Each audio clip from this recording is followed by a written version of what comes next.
should be live. Thank you so much for coming to today's Mass Effect stream. I will be continuing to play Legendary Edition in a short moment. I will, as promised, be starting with a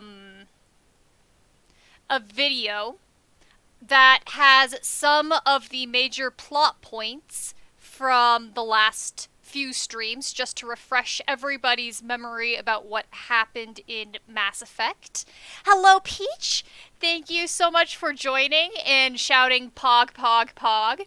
And hello, Princess! Ah! Ari! I haven't seen you in a while! Hello, and thanks for coming!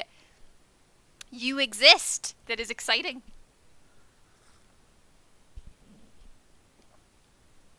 Alright, so... yeah!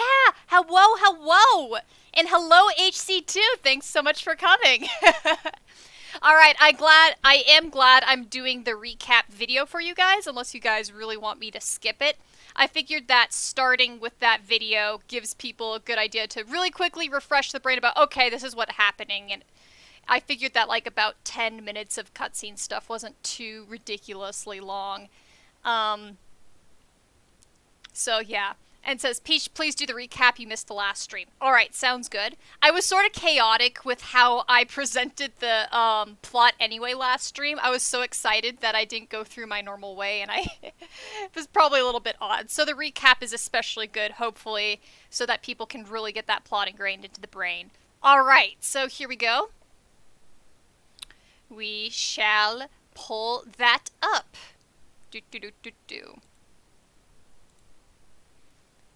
And here we go. I will mute myself while this is going so that you don't hear me yakking on top of the video, but I can type in the chat if you want. There's a lot of, like, terminology shit, so I'm happy being like, this word means this! Alright, here. A research team on Eden Prime unearthed some kind of beacon during an excavation. It was Prothean. I thought the Protheans vanished 50,000 years ago. The Spectres represent the Council's power and authority. If they accept a human into their ranks, it shows how far the Alliance has come. We are under attack, taking heavy casualties. I repeat, heavy casualties. We are approaching drop point 2.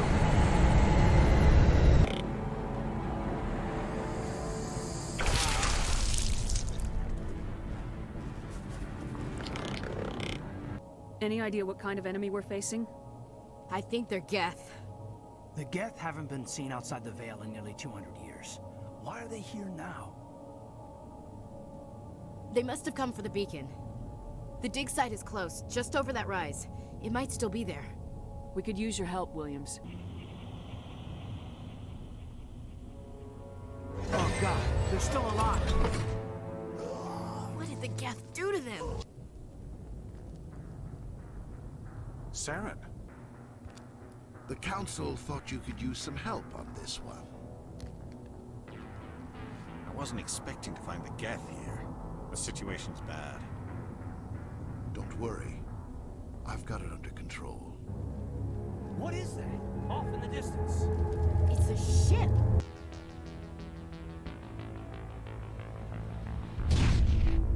Normandy, the beacon is secure. This is Request amazing. immediate- Actual working Prothean technology. Unbelievable.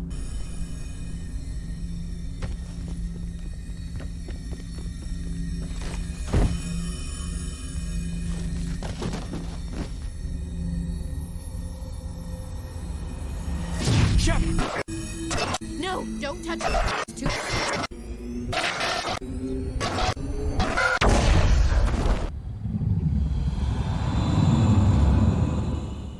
We identified the ship that touched down on Eden Prime, the Normandy. And the beacon.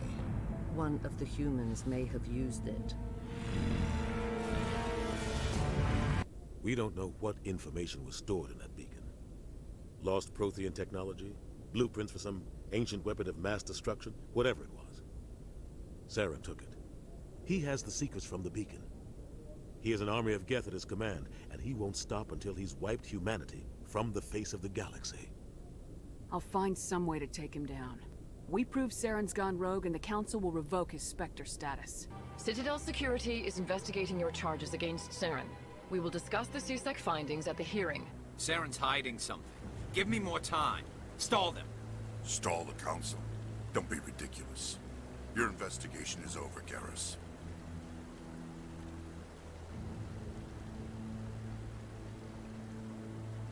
Commander Shepard, Garrus Vicarian. I was the officer in charge of the CSEC investigation into Saren. Who were you just talking to? That was Executor Palin, head of Citadel Security, my boss. He'll be presenting my findings on Saren to the Council. Sounds like you really want to bring him down. I don't trust him. Something about him rubs me the wrong way. But he's a Spectre. Everything he touches is classified. I can't find any hard evidence. I think the Council's ready for us, Commander. Good luck, Shepard. The Council has found no evidence of any connection between Saren and the Geth. Ambassador, your petition to have him disbarred from the Spectres is denied. I'm glad to see justice was served. We need to deal with Saren ourselves. As a Spectre, he's virtually untouchable. We need to find some way to expose him. What about Garrus, that CSEC investigator? We saw him arguing with the Executor. That's right. He was asking for more time to finish his report. Seems like he was close to finding something on Saren. Any idea where we could find him? I have a contact in CSEC who can help us track Garrus down. His name is Harkin. Harkin's probably getting drunk at Cora's Den. It's a dingy little club in the lower section of the wards. Back off, Rex. Fist told us to take you down if you showed up. What are you waiting for? I'm standing right here. This is Fist's only chance. If he's smart, he'll take it. He's not coming out, Rex. End of story. This story is just beginning. Out of my way, humans. I have no quarrel with you. What was that all about? Who knows? Let's just try not to get caught in the middle. Harkin, right? I was told you could help me find someone. A Turian CSEC officer named Garrus. Garrus? You must be one of Captain Anderson's crew. Poor bastard, still trying to bring Saren down, eh? I know where Garrus is, but you gotta tell me something first. Did the captain let you in on his big secret? Just tell me where Garrus is before this gets ugly. But it's all related, don't you see? The captain used to be a Spectre. Didn't know that, did you? It was all very hush-hush. The first human ever given that honor, and then he blew it. Screwed up his mission so bad they kicked him out. Of course, he blames Saren. Says the Turians set him up. Just tell me where Garrus went. Garrus was sniffing around Dr. Michelle's office. She runs the med clinic on the other side of the wards. I didn't tell anyone, I swear. That was smart, Doc. Now if Garrus comes around, you stay smart. Keep your mouth shut around. Who are you? Let her go. They work for Feast. They wanted to shut me up, keep me from telling Garrus about the Quarian. Does this have anything to do with the investigation into Saren? I think it might. Dr. Michelle, tell us what happened. A few days ago, a Quarian came by my office. She'd been shot, but she wouldn't tell me who did it. I could tell she was scared, probably on the run. She asked me about the Shadow Broker. She wanted to trade information in exchange for a safe place to hide. Where is she now? I put her in contact with Fist. He's an agent for the Shadow Broker. Not anymore. Now he works for Saren. And the Shadow Broker isn't too happy about it. Wait a minute. Geth. Her information had something to do with the Geth. She must be able to link Saren to the Geth. There's no way the Council can ignore this. Time we paid Fist a visit. You know, we aren't the only ones going after Fist. The Shadow Broker hired a Krogan bounty hunter named Rex to take him out. Yeah, we saw him in the bar. A Krogan might come in handy. Last I heard, he was at the CSEC Academy. Witnesses saw you making threats in Fist's bar.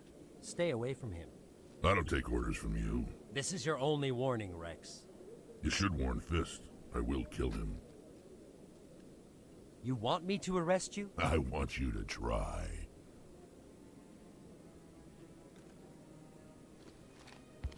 Go on. Get out of here. Do I know you, human? My name's Shepard. I'm going after Fist. Thought you might want to come along. Shepard. Commander Shepard. I've heard a lot about you. We're both warriors, Shepard. Out of respect, I'll give you a fair warning. I'm going to kill Fist. Fist knows you're coming. We'll have a better chance if we all work together. Let's go. I hate to keep Fist waiting. Don't kill me, I surrender! Tell me where the Quarian is and I won't have to shoot you in the kneecaps. That Quarian's dead if we don't go now. Where's the Shadow Broker? Where's Fist? They'll be here. Where's the evidence? No way. The deal's off.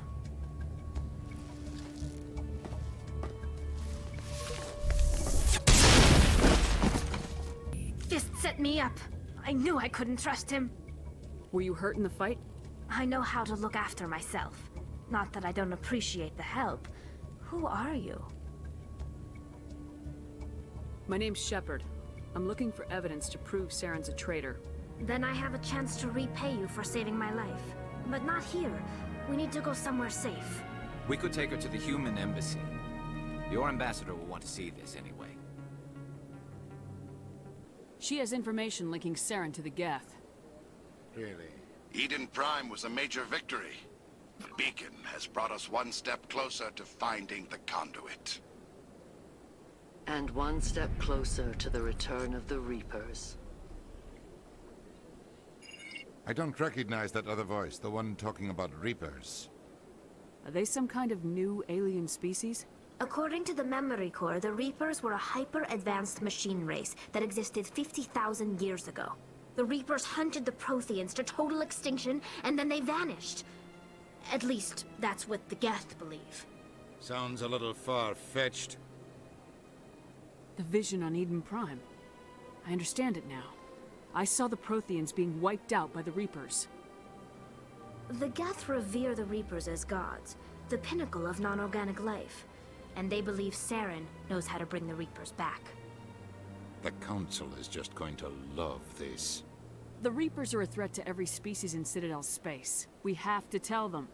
No matter what they think about the rest of this, those audio files prove Saren's a traitor. This evidence is irrefutable, Ambassador. Saren will be stripped of his Spectre status, and all efforts will be made to bring him in to answer for his crimes. I recognize the other voice, the one speaking with Saren. Matriarch Benezia. It is the decision of the Council that you be granted all the powers and privileges of the Special Tactics and Reconnaissance branch of the Citadel. You are the first human Spectre, Commander. This is a great accomplishment for you and your entire species. I'm honored, Counselor.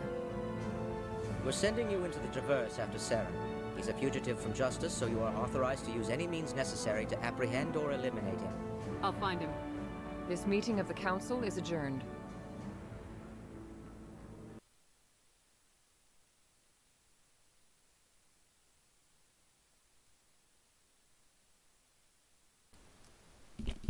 And there we go. Summary video of Doom. Hopefully that made some freaking sense. I know that's a ton of terminology up there, so there we go. Yeah, the aliens! The alien designs are so fun. I love the alien designs. And, I think there's something really important to be said about Mass Effect, where it started off as being science fiction derivative, but then it became its own standard of excellence. Like, that says so much about the fact, like, the way that they world-built things, that people want to, compare things to Mass Effect. So it's like, you know, the alien designs definitely had the inspiration in derivative things, but they turned into really, really good shit. I'm laughing at Ari and Silas's comments. Yeah, Mass Effect does have romance options. You can actually play Mass Effect without the romance. You actually can. I have never played through Mass Effect without at least one romance. And we have already fucked someone already, and it's just been day, I guess, whatever day this is, my second or third play?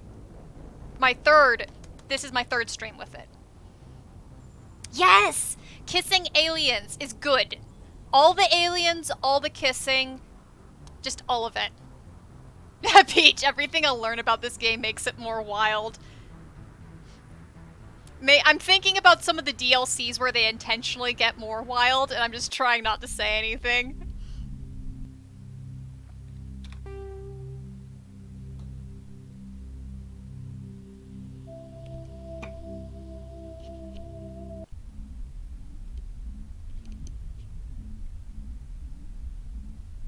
Alien fucking is a major part of the gameplay.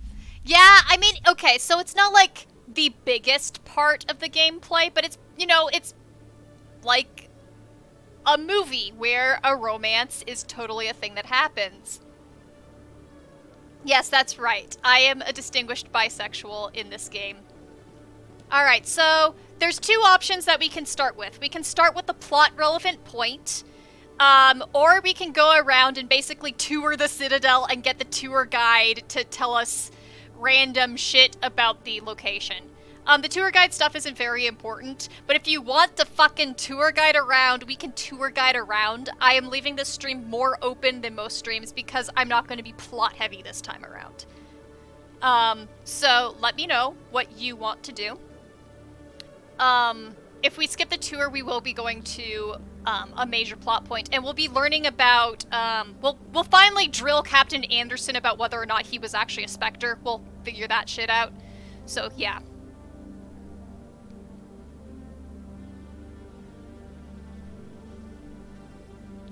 There we go. Just me hanging out with my alien bros at CSEC. And as always, if anytime anyone wants any info dumping or clarification about the story or the world or anything, I am always happy to facilitate that because I do know this world fairly well. Alright, so we've got one vote for a chill tour. I'll see if there's any other votes that come in or any preferences.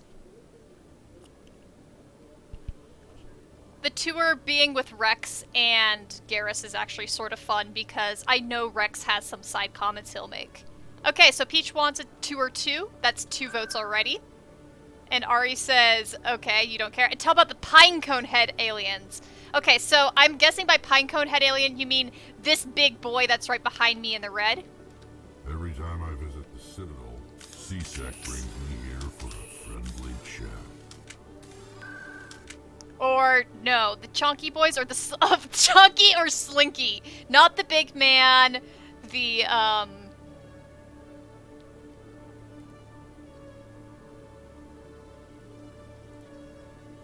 the blue one. Okay, those guys. Okay, yeah, sure.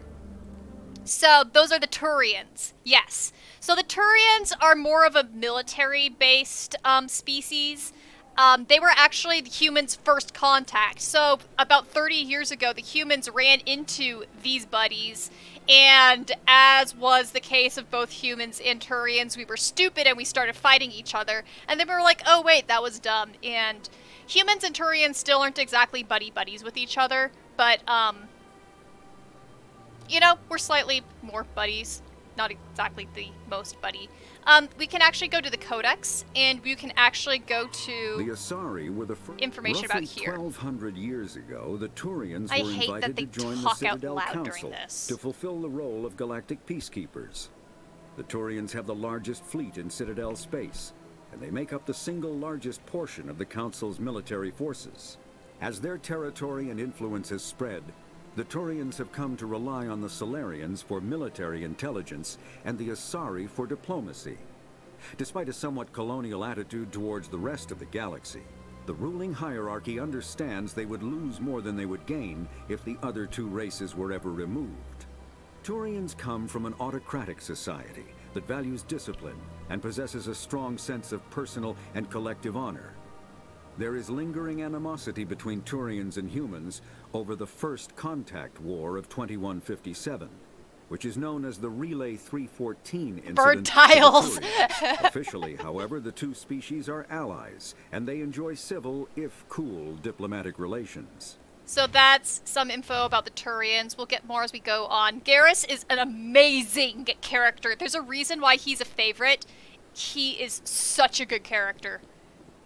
I am firmly of the belief that Garrus would have been a lackluster character if he had been voice acted by anybody else. Because what makes Garrus live is the voice actor and all the subtleties he brings into his speech.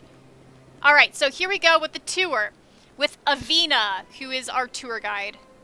Welcome to Presidium Tourism Terminal 1. There are many points of interest here, including the Citadel embassies and CSEC headquarters.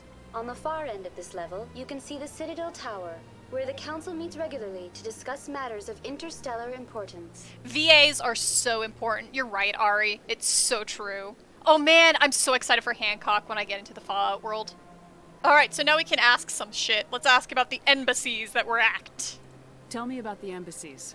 Each species in Citadel space important enough to be consulted on matters of galactic politics maintains an embassy on the Presidium. The Volus were the first non-council species to be granted an embassy, roughly 2,384 galactic standard years ago. Volus are As Citadel space has expanded, more embassies have been added. The most Oh, recently hey, added good times, embassy Isaac. belongs It's to great your to own have you species, back. Humanity. It We're was added 19 pretty, galactic yeah, still at the standard years beginning. ago, despite some rather vocal opposition. I've been playing things really chilly and slowly just because why not just lazily enjoy things as it comes. This is like my third stream.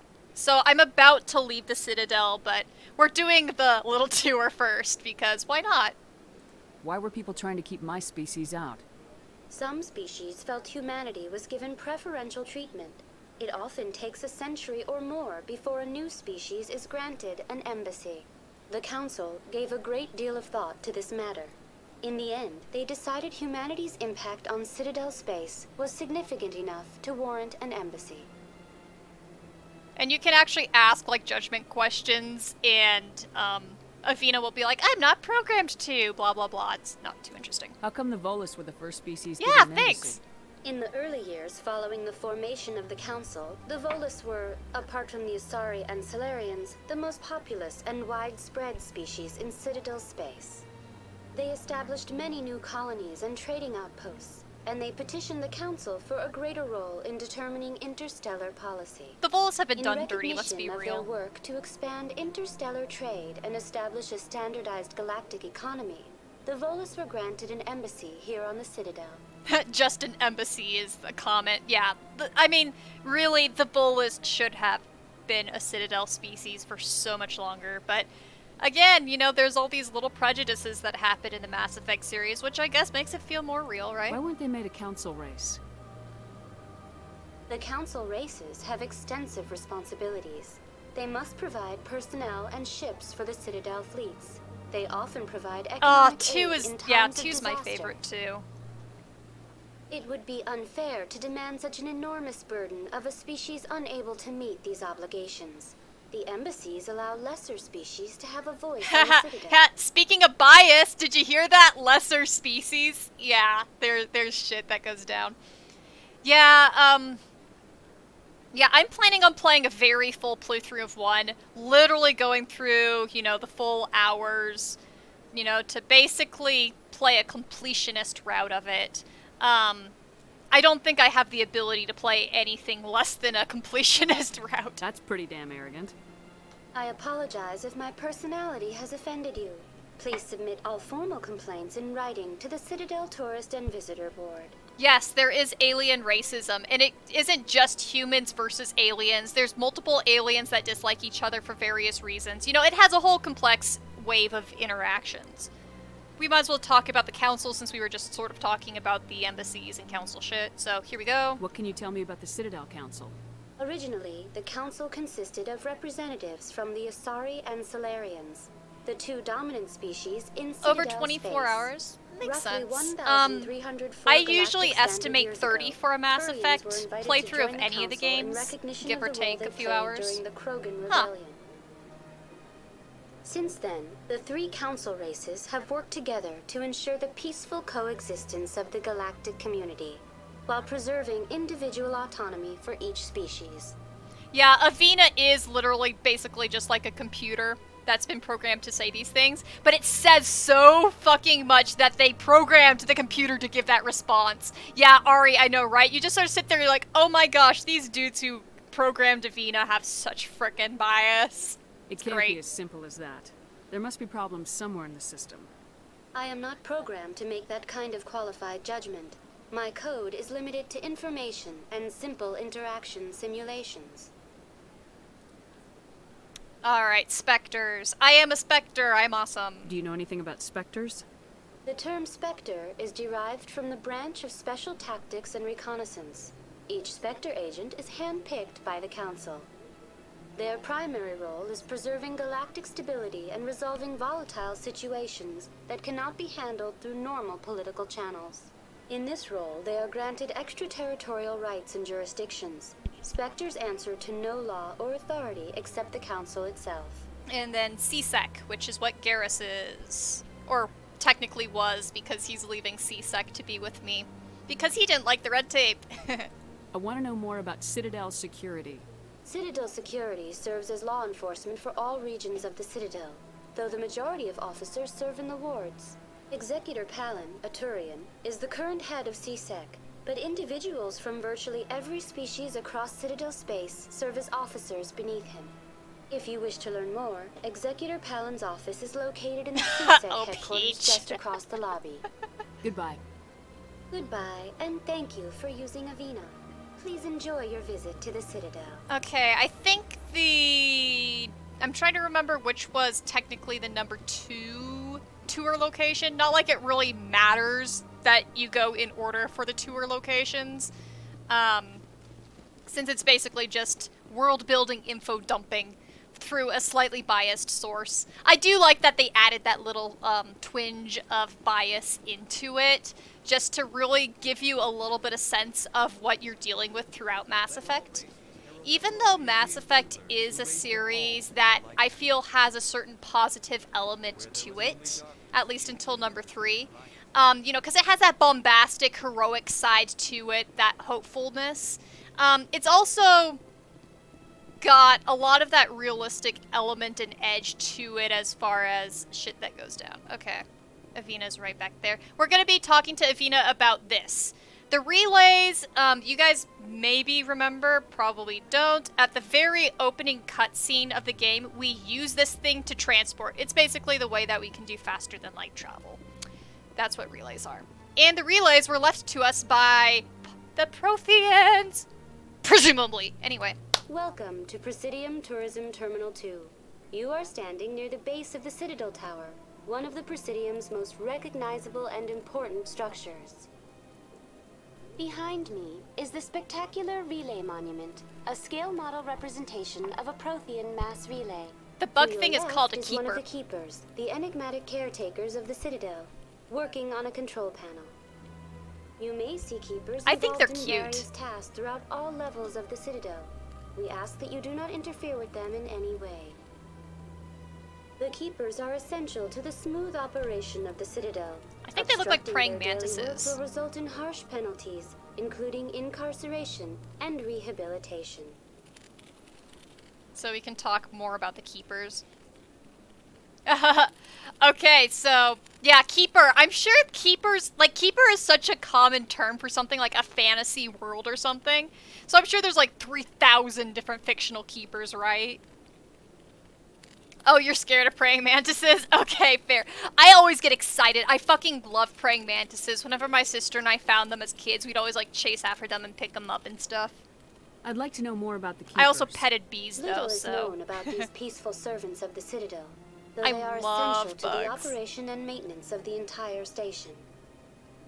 Citadel regulations protect the keepers against interference during the performance of their tasks. Failure to comply will result in harsh penalties. Keepers can be seen in all sections of the Citadel, but are typically found in and around the tower. Any particular reason there are so many keepers in this area?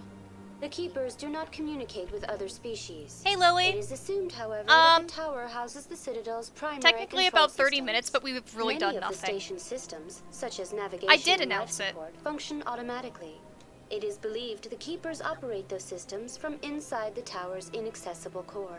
The Keepers also make frequent appearances in the Council Chamber itself, though they appear to be just passing through on their way to some other destination. Don't worry, you really haven't missed anything. This is basically, all we're doing is we're doing like a little tour. We're literally just touring around. So it's basically info dump stuff. I know you like that though, so. Alright, so let's see. The Citadel Tower is the place the council has been in, so yeah. Tell me about the Citadel Tower. Thanks so much for Housing joining, both Lily. the council Glad to have you here. chambers and Citadel Control, the tower is one of the most important buildings on the station. Access to these areas is restricted to those with the appropriate clearance. I'd like to hear more about the council chambers. The business of the Council, which often has far-reaching effects on the galactic community, is conducted in a room at the apex of the Citadel Tower.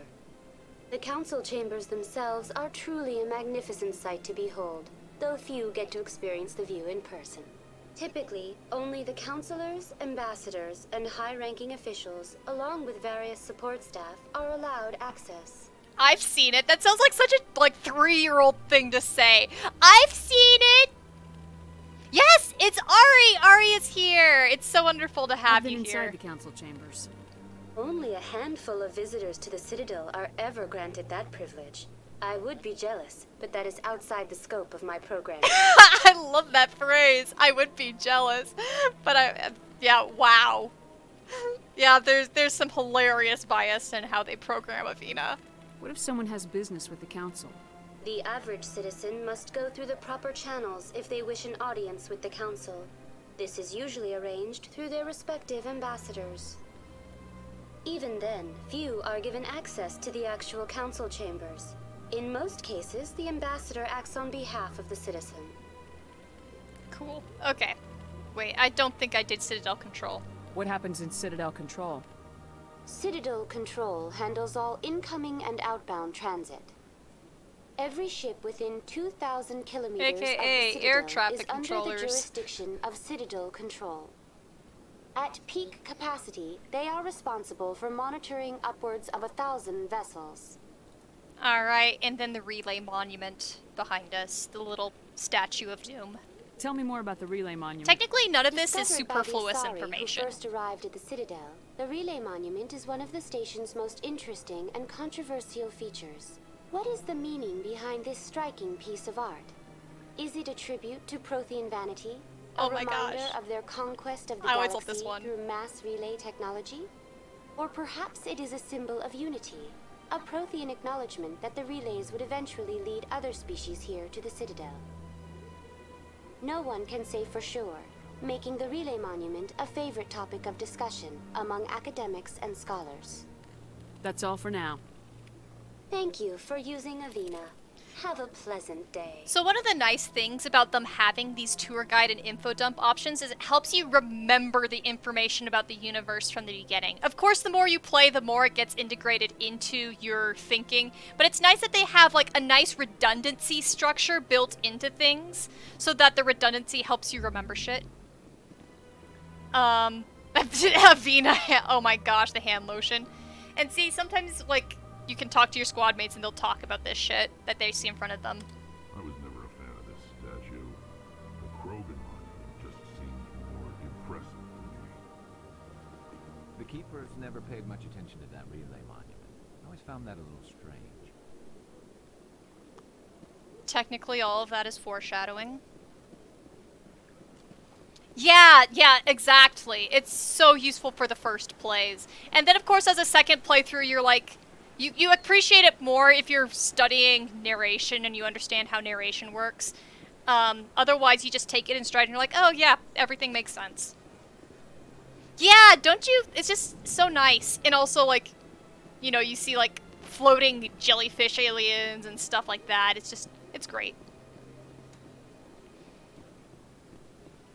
Alright, I think this is number 3. I'm trying to remember if there was 3 or 4 spots. Anyway, this is the Krogan monument. For this species, the Krogan. Hi, Rex. The statue represents what the Krogan used to be. A proud and fierce nation. Now we're just brutes for hire to the highest bidder. It never gets dark here. They keep the artificial sunlight on at all times. Alright, here we go. And let's talk about this. Blah, blah, blah. Welcome to Presidium Tourism Terminal This has a 3. lot of bias in it. Here in the This will be financial fun. district, a number of businesses offer various goods and services to their exclusive clientele. The statue you see before you was commissioned to honor the Krogan soldiers who gave their lives to protect Citadel space during the Rachni Wars. In the aftermath of the Krogan rebellions, several embassies petitioned to have the statue removed. However, this motion was eventually quashed by the Council. Alright, so let's talk about the Rachni Wars, which they brought up. Rachni is another species of alien that the Krogan were brought in to fight. What were the Rachni Wars? Nearly 2,200 years ago, explorers seeking to expand Citadel space opened up mass relays leading to systems controlled by the Rachni. A highly intelligent and aggressive insect race, the Rachni unleashed a war of conquest against the rest of the galaxy that lasted for nearly 3 centuries. The emergence of the Krogan finally turned the tide in favor of the Citadel species. Krogan forces provided the numbers necessary to halt the Rachni advance and drive them back. The Krogan then pursued their retreating fleets. Able to survive the harsh environments of the Rachni homeworlds, the Krogan hunted their enemy to extinction. There was... Shit, I can't say anything. I was gonna respond to Peach and then I'm like, wait. Was it really necessary to wipe them out? I am sorry, but a value judgment of that nature goes beyond my programming. Alright, then after the Krogan kicked ass with the Rachni, then other shit happened. Tell me more about the Krogan rebellions. In recognition of their efforts during the Rachni Wars, the Krogan were granted several new colony worlds by the Council. Over the next 400 years, the Krogan species began to expand. Blessed with an extremely high birth rate, their numbers began to swell. Faced with a critical overpopulation crisis, the Krogan started a violent colonization of nearby worlds inhabited by other Council species. The Krogan rebellions had begun. For a full century, the Council and its member species fought to bring the Krogan under control. With the aid of the newly discovered Turian Empire, they were ultimately successful. Fight cycle. Krogan beats Rachni, Turian beats Krogan. Gosh. You needed the Krogan to stop the Rachni. Oh, Sheehan says then that. You needed the Turians to stop the Krogan. So who's gonna stop the Turians? I am sorry, but that question is beyond my programming parameters. The Turians are members of the Citadel Council. They are not a threat to galactic peace. Alright, here we go, and then the statue. Why did the Council fight so hard to keep the statue? The Krogan were instrumental in saving the galaxy from the Rachni threat. The Council believed this historical fact should not be forgotten. The Council also hoped that preserving the memorial would improve diplomatic relations with the Krogan and bring about a peaceful resolution to the rebellions. Unfortunately, the Krogan refused to negotiate and only surrendered after their population and homeworlds had been ravaged by the Turians. Sounds like they got what they deserved. I love you can say that in front of Rex. But a value judgment of that nature goes beyond my programming. Peach being suspicious about everything over here, huh? That's all for now. Thank you for using Avina. Have a pleasant day. Alright. There we go. Thought there was more dialogue on that one, but I forgot. And I'm trying to remember if there's any other Avina terminals. I think it's just those fucking 3. In which case we have done our tour, and now we can actually get back to plot. So,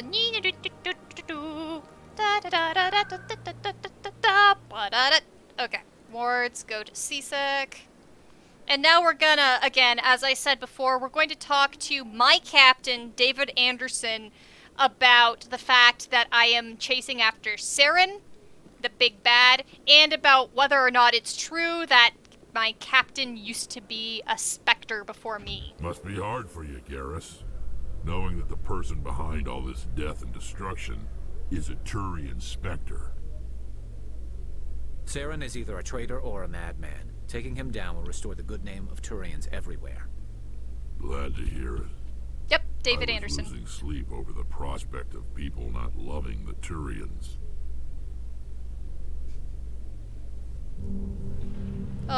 Everyone looks so pretty in the better graphics.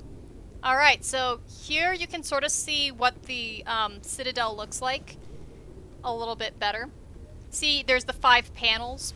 The 5 panels get connected to the rings in the center. The 5 panels, each of them are called wards, and they're absolutely bustling with buildings and inhabitants. Oh, are you fucking kidding? You had a fucking teacher named David Anderson? Oh, I am fucking... That is... Oh, wow. Okay.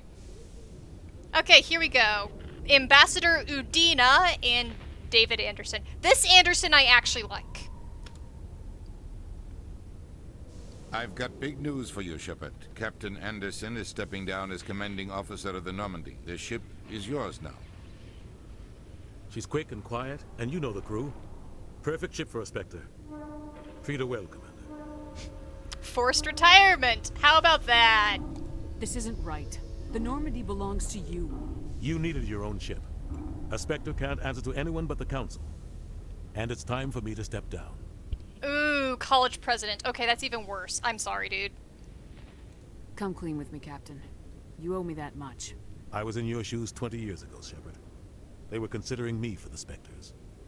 Hee. Look at that! Our unreliable news source was telling some form of the truth!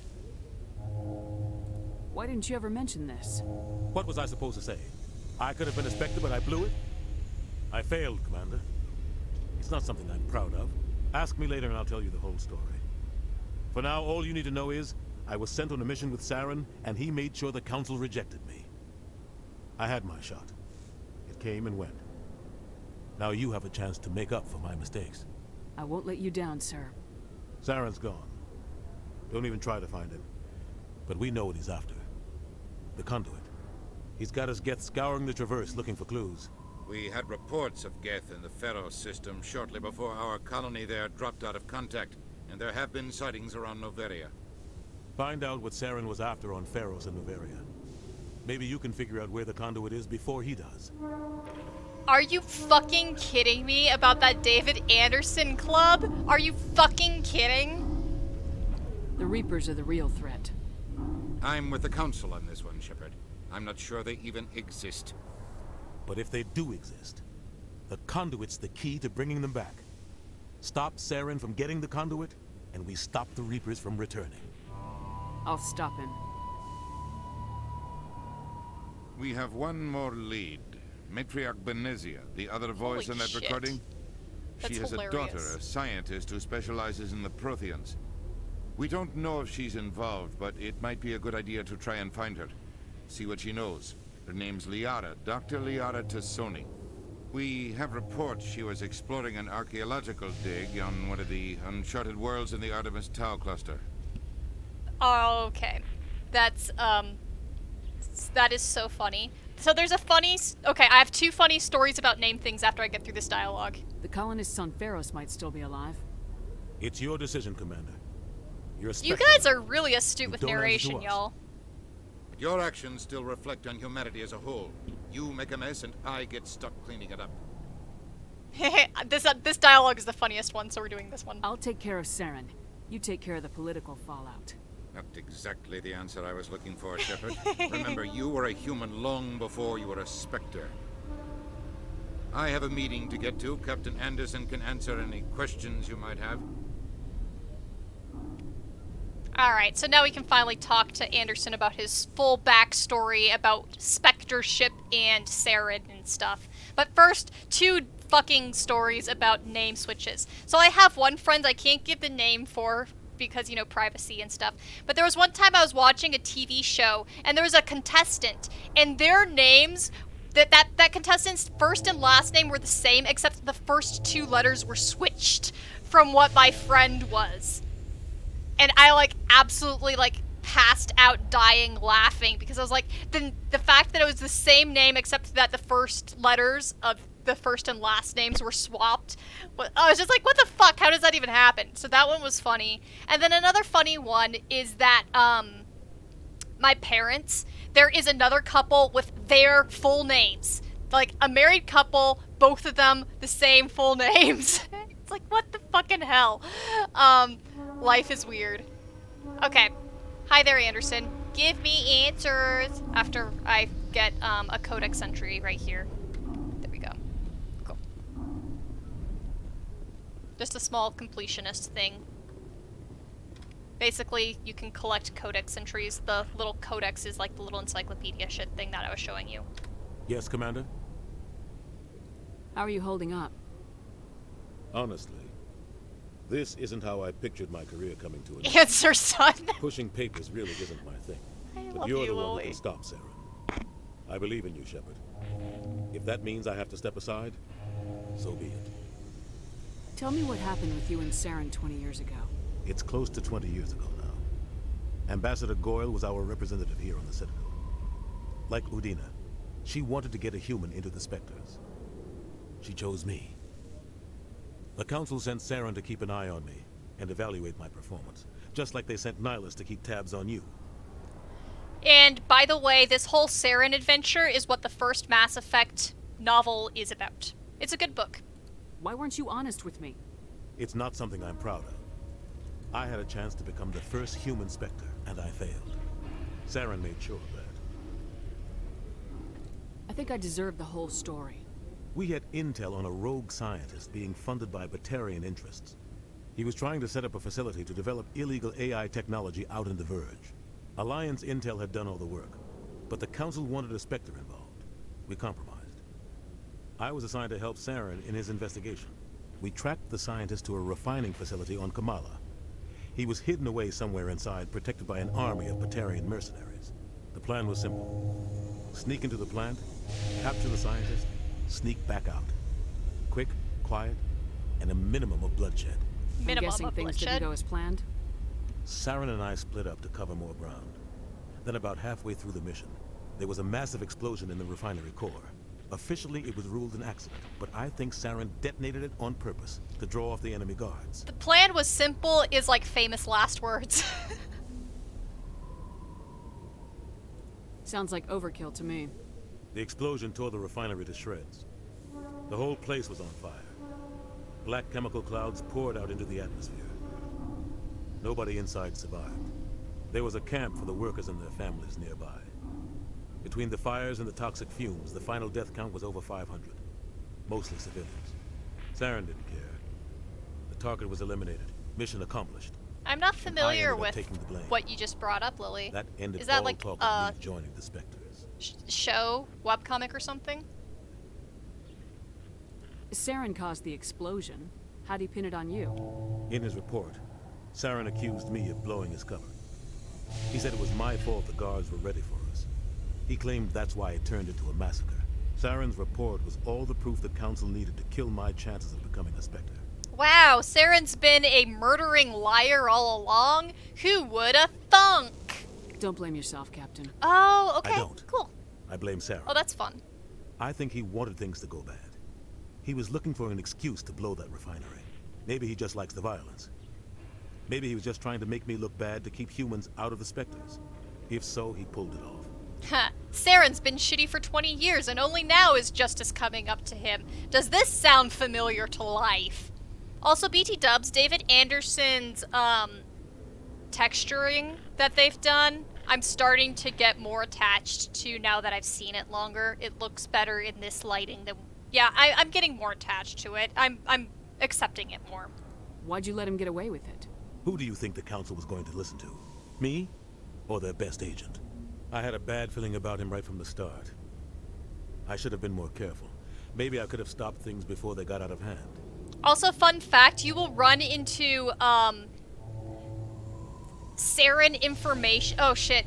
Nope. I was gonna give facts about a character that does not appear until Mass Effect 2. Never mind! The only thing I care about is stopping Saren. You're right, Commander. It's no good living in the past. Alright, so that's the backstory, and then the last thing that we can talk with Anderson is, so there's 3 locations that we can try to track Saren down with. Pharos, the Artemis Tau Cluster, and Novaria. So we can basically just be like, yo, what are each of these locations like? So, might as well do that, right? And of course, we will investigate all 3 as part of the plot. Any extra intel you can give me on our colony in Pharos? The entire planet used to be one giant Prothean city. Mostly ruins now.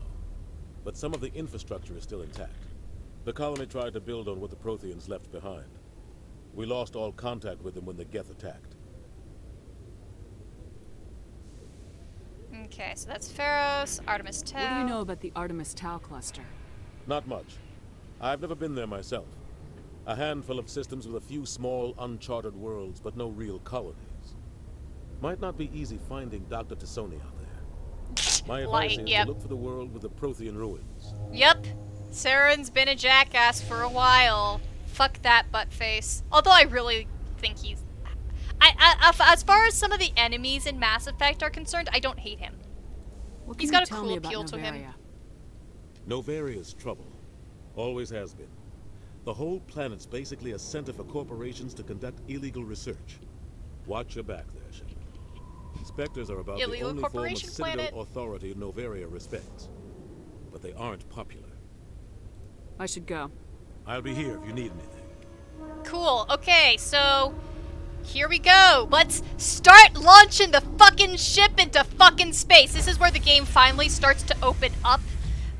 And the plot expands out to allow you to do grinding, side missions, go to all sorts of different planets, blah, blah, blah, blah, blah. This is where the game finally opens up instead of, is so narrow. So, here we go! Stand by, shore party.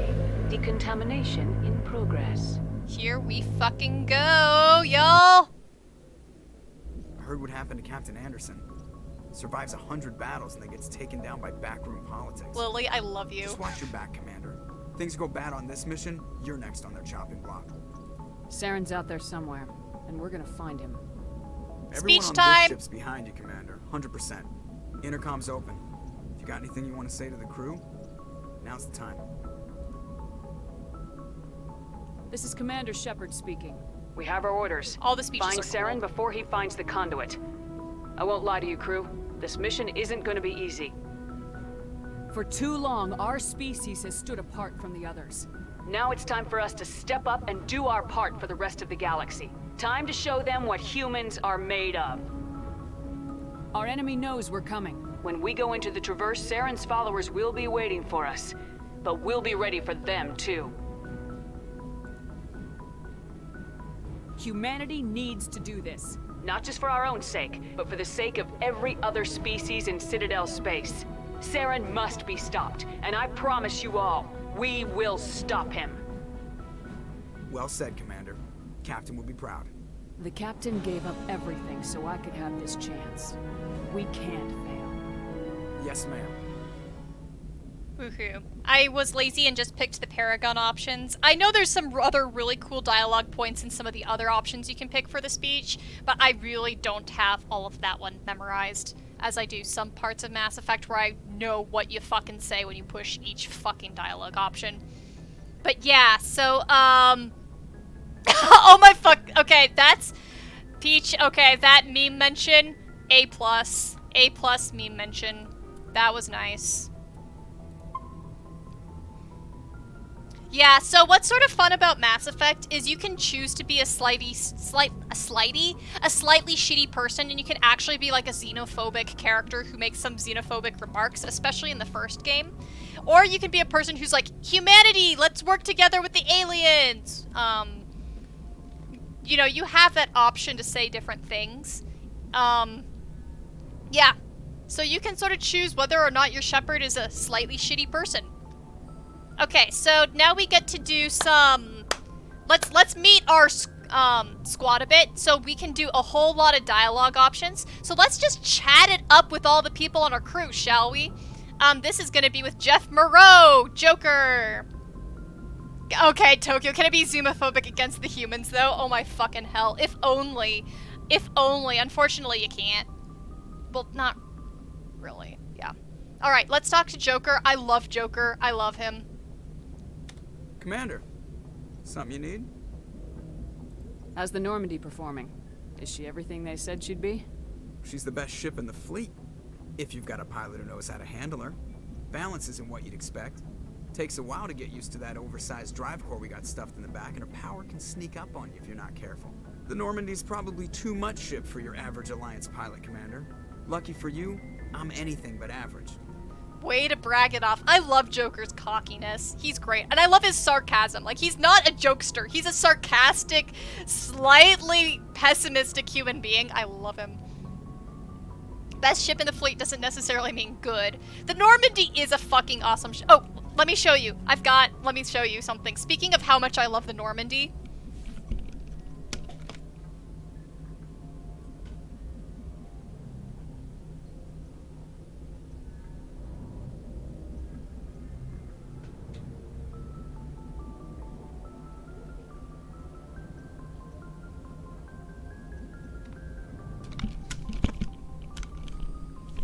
Peach, this entire stream is Haddock Nerd time. But yeah, I got myself a model of my favorite version of the Normandy. This is the Normandy SR2, which is specifically the Mass Effect 2 Normandy.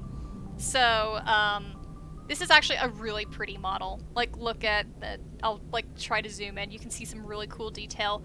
I love it so much. They have so many models. Like, in the game, you can actually, as Commander Shepard, buy a bunch of ship models for your cabin. So, you know, you can basically be a little stupid collector in, Mass Effect. But they actually made all those models that you can purchase as a human being, and I fucking love it. I do not own any other model except the SR2. I'd love to get more models, but I have not diverged my money into that yet. So yeah, there we go. There's our pretty little Normandy. I'll just place it next to my desk to just root on life. Spike and nerdy. yeah, it's so cool. Yeah, so you can have, yeah, so you can basically collect shit like that. And you can buy, models for, ships from different species, too. It's pretty fucking cool. You can also collect fish. We'll get to the fish later. I like to know my crew. Mind if I ask you a few questions? I can see where this is going. You did a background check on me, didn't you? Well, I'll tell you the same thing I told the captain. You want me as your pilot. I'm not good. I'm not even great. I am the best damn helmsman in the Alliance fleet. Top of my class in flight school, I earned that. All those commendations in my file, I earned every single one. Those weren't given to me as charity for my disease. I think you just dropped something, Joker. I'm sorry, Joker. I didn't even know you were sick. You mean you didn't know? Oh, crap. I love Joker. Okay, I've got Vrolik syndrome, brittle bone disease. The bones in my legs never develop properly. They're basically hollow, too much force and they'll shatter. Even with crutches and my leg braces, it's hard to get around. One wrong step and crack! It's very dramatic, but I've learned to manage my condition, Commander. Put the Normandy in my hands and I'll make her dance for you. Just don't ask me to get up and dance unless, you know, you like the sound of snapping shin bones. So, yeah, one of the things I do like is that even though Mass Effect isn't perfect with its representation everywhere, it's still really cool that one of the main characters who does some really badass things throughout the trilogy is someone who they gave, you know, disabled representation to. I love Joker. He is a bit too buff for what he should be, but I think that's just because they only had so many designs that they could make, and they made all human men the same design, so Joker looks too ripped for what he should be. If you see the concept art for him, he's a lot thinner. So, whatever. I need to know more about this Vrolik syndrome if I'm putting my ship in your hands. Yeah, of course you do. It's an extremely rare condition. Nobody knows exactly what causes it. Genetic, maybe. It's treatable, but there's no cure. They classify my case as moderate to severe. I was born with over a dozen fractures, hip, thighs, ankles. My bones were already breaking in the womb. 100 years ago, I wouldn't have survived past my first year. Lucky for me, modern medical science has turned me into a productive member of society. You're not gonna break a bone trying to fly the ship, are you? I don't fly with my feet, Commander, so I'm fine as long as I'm in this chair. I gotta be real careful when I get up to take a piss, though. I can do my job as well as anyone on the ship. Better, actually. So don't worry about it. I'm not trying to make you uncomfortable. Let's talk about something else. Whatever you want, Commander. Alright, how'd you get your nickname? Why is he called Joker when he's a little bit bitey? Why does everyone call you Joker? It's a lot shorter than saying Alliance Flight Lieutenant Jeff Moreau. Plus, I love to make little children laugh. You're dodging the question. Look, I didn't pick the name. One of the instructors in flight school used to bug me about never smiling. She started calling me Joker, and it stuck. Why didn't you ever smile? Hey, I worked my ass off in flight school, Commander. The world's not gonna hand you anything if you go around grinning like an idiot. By the end of the year, I was the best pilot in the academy, even better than the instructors, and everybody knew it. They'd all got their asses kicked by the sickly kid with the creaky little legs. One guess who was smiling at graduation? I have to go. Alright, see ya. Yep, so there's... Nope. Very different than, like, a Mark Hamill Joker. Yeah, so that's that character, so we get to know one member of our crew. There's Presley, we talked to him before. Hi, Presley. If anyone has to take over for Captain Anderson, I'm glad it's you. I'm not sure about having non-humans on our ship, though. He's slightly xenophobic. How about that? We're all on the same team here, Presley. With all due respect, yeah, Joker's a ma'am, good that's care. what they said about Nihilus. Look how that turned out. I'm in charge here, Presley.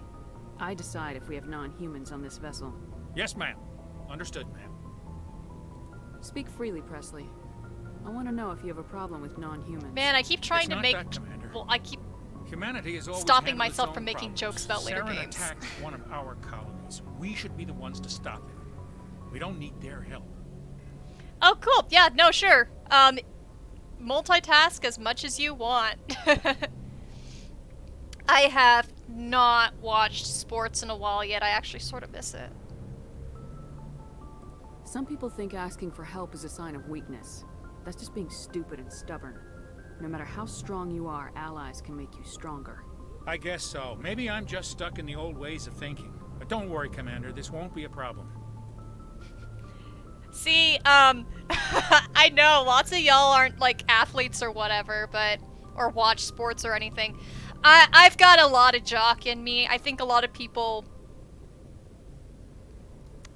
don't realize that on places like Tumblr especially. It's always really funny when people are like, wait, you like sports? I'm like, dude, I played soccer for like so many years and stuff. Yeah, sports good, sports cult. I mean, okay, so I'm of two minds about it. So I think that it's perfectly fine to be as much as a geek about any topic as you like. I mean, you know, you have people fanning the fuck off on, you know, Steven Universe or whatever you want, and you have people fanning the fuck off about the latest Broncos game or whatnot. And both are valid to have a passion about shit. The only thing that I don't like is when something like sports culture pretends that they're better than other forms of fan culture, or one is accepted in society and the other is not. That's basically it. But if you want to be a fan and buy all the merchandise, feel free to fucking buy all the shit, you know? Have fun. How did you end up assigned to the Normandy? I signed up with the Alliance as a navigator right out of school, following in my grandfather's footsteps, I guess. My first posting was on the Agincourt. Yeah, We it's were the one of financial first stuff, like reinforcements to how it arrive at fucks Elysium over after the college. bloodshed. Those raiders were no match for an Alliance frigate. Of course, the only reason the colony was still standing was because of you, Commander. I can't believe you held out as long as you did. Forgot that How'd you about end up on Presley. the Normandy? I got my officer's commission after Elysium. Must have made an impression on the right people. Captain asked for me when he was picking his crew. Man, I forgot that about Presley. Carry on, Presley. Yes, ma'am. Huh. Spiffy. Okay, cool.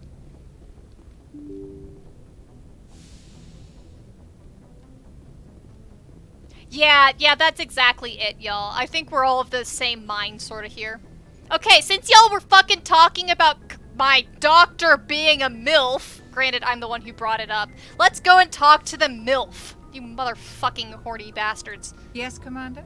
I Is love there her, something though. you need? How did you end up serving on an Alliance ship? I enlisted right out of med school. Earth always seemed boring to me. Too safe.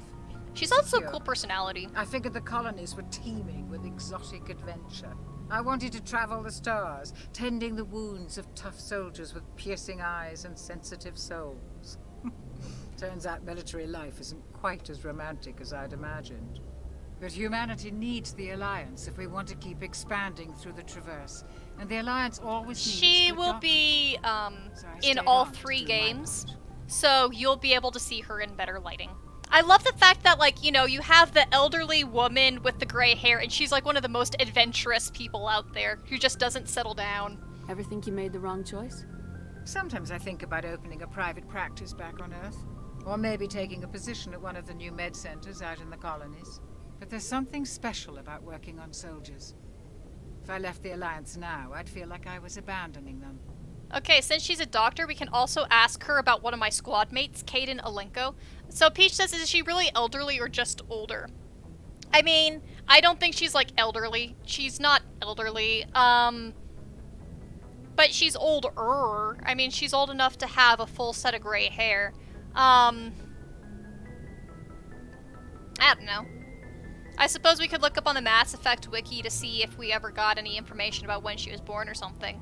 You know what? We're fucking looking her up on the Mass Effect wiki right fucking now to see how old she is, y'all. Okay, pulling up my second laptop.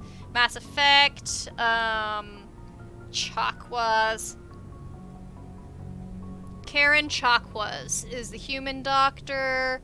Blah, blah, blah, blah, blah. Commander Shepard BT Dubs in Game 1 is 29 years old, in case you were wondering. Chakwas, do we fucking get when she was...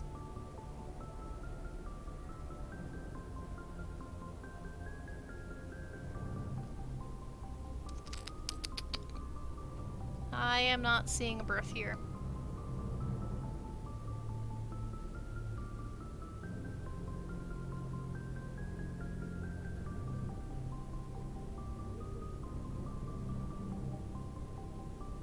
Okay, so hilarious thing. According to the writer Drew Karpyshyn, Chakwas' name was created as an anagram of hacksaw to evoke the image of an old-timey sawbones field surgeon. So there you go. You are fucking smart.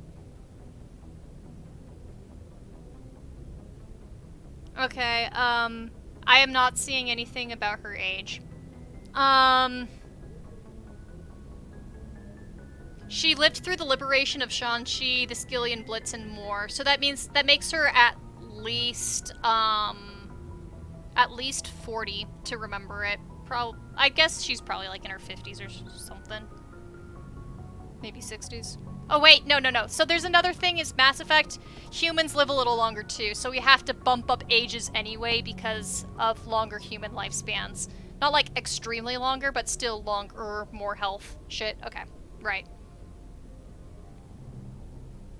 Yeah, so 29 is pretty young for a Starship CO, and that's, that is my age. So Commander Shepard will be between 29 and like 31, 32, throughout the series. Alright, so Kaden Alenko is one of my characters, one of my squad mates, and he's what they call an L2, and so Biotics, if you remember, Biotics is basically their science fiction magic shit, where you can flay people with your minds. Basically, you can, like, warp Mass Effect fields with your mind and shit. So Kaden Alenko can do that because there's an implant in his brain, which is an L2 model. Instead, there's L3 models that exist and blah, blah, blah. But basically, Kaden has some medical issues because of being an L2. So that's what we can talk to Dr. Chakwas about. How well do you know the lieutenant? I'd never worked with him before this mission. But he has an impressive service record. Over a dozen special commendations.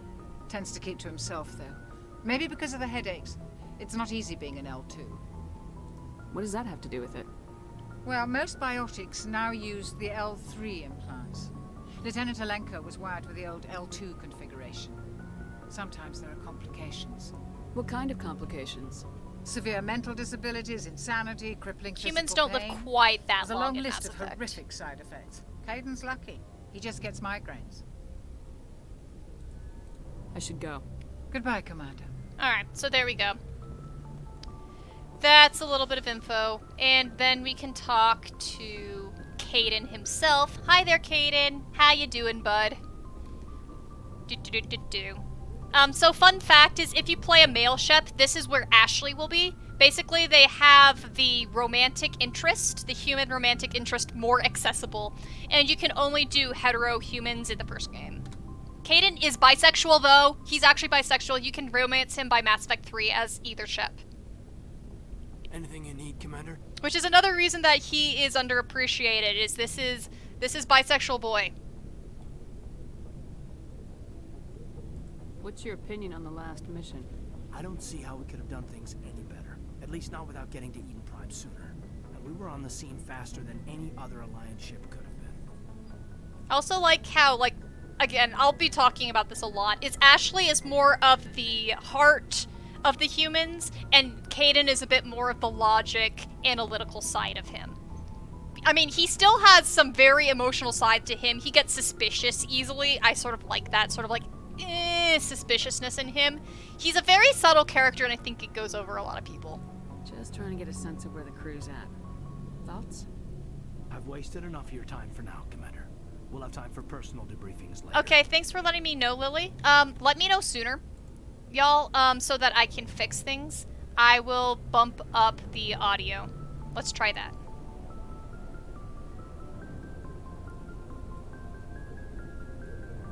Let me know how that is. I'm gonna have a repeat Caden say the same thing just so that you can test volumes. What's your opinion on the last mission? I don't see how we could have done things any better. At least not without getting to Eden Prime sooner. And we were on the scene faster than any other Alliance ship could have been. Take a drink while I wait for the lag to get through.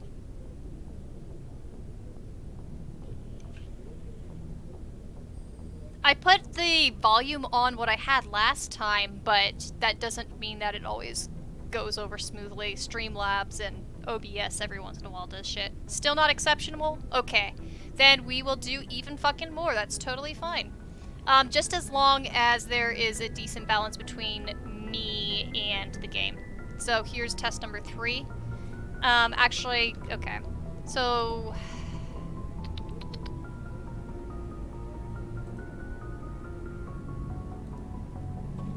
I had... We'll talk another time, Lieutenant. Yeah. Commander? There we go.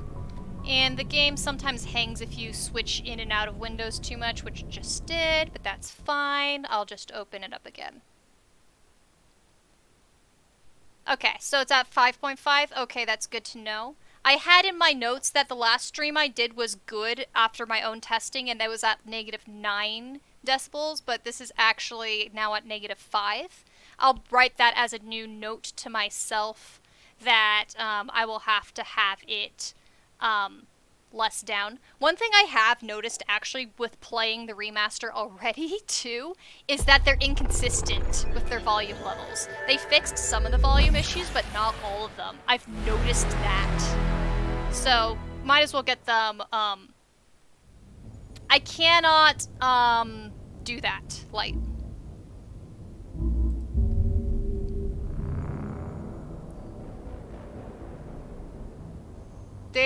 I think that dialogue and sound effects are the same parameter. I'll double check, but I'm pretty sure that dialogue and sound effects are the same parameter. Sound, music is a different one. I'll check, but I remember it being fairly limited. Well, I mean, if you think about it, I'll double check. Maybe I remember wrong. I could remember wrong. So, don't take my word for everything, because it's usually not stuff that you have to change.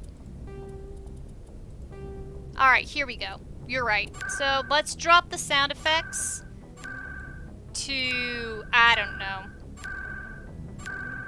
something like that, because we don't want it down too much. We'll do that. We'll do the dialogue volume at 100. The music's still fine for y'all. What I think is actually the dumbest is that usually this should have already been balanced at an equal 100. I'll wait for the lag to get through. And then we shall continue on. And if shit continues to be a poop, please let me know, and please talk to me sooner. No matter how many notes I have, no matter how often I test my Streamlabs streams before I do things, there is always room for tweaking, especially because sometimes my tests do not work well.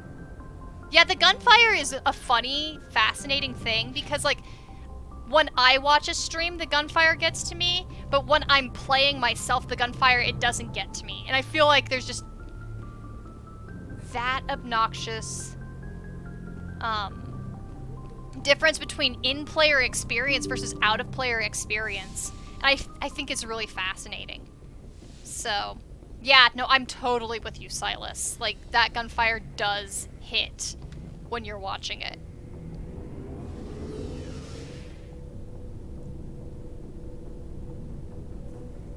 Alright, going down, down, down to the bottom section of the Normandy. Here's the Mako, which we're gonna, make fun of. This is literally the, final floor of the ship. So, there's one more room in here. And there we go. And literally, you just saw everything. So it's like 2.5, 3 decks.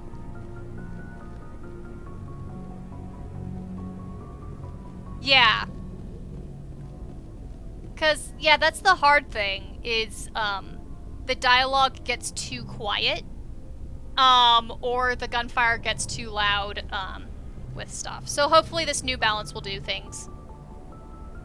Okay, the engine core, let's go over to the engine core, and we can actually talk to the engineer, Mr. Adams, about the core. So we can actually chat with a bunch of fucking nerds about the core, so that you can get all that info dump and all the science fiction-y whatnot. Hey, Commander, you know that Quarian Tally? She's been spending all her time down here asking me about our engines. I'll tell her to leave you alone. What? No, she's amazing. I wish my guys were half as smart as she is. Give her a month on board and she'll know more about our engines than I do. She's got a real knack for technology, that one. I can see why you wanted her to come along.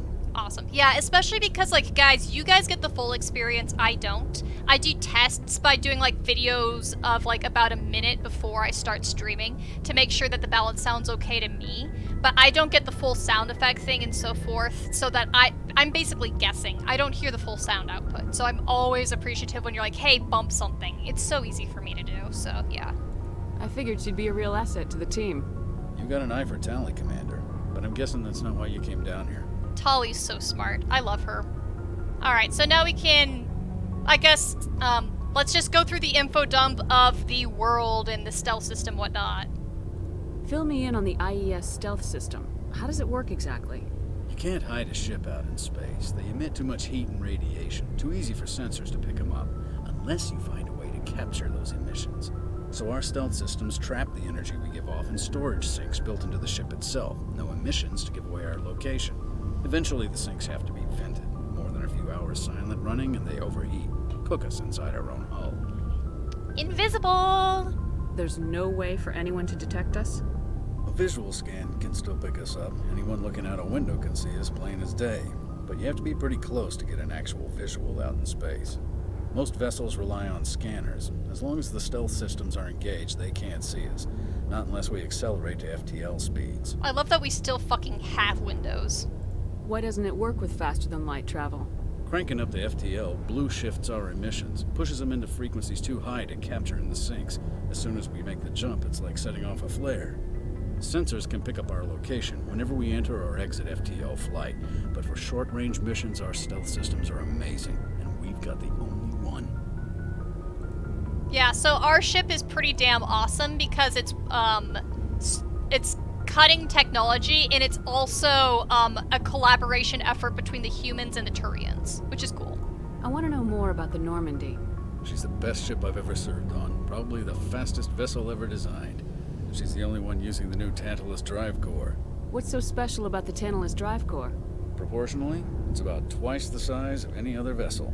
Not only are we faster, we can run at FTL speeds longer before we have to discharge the core.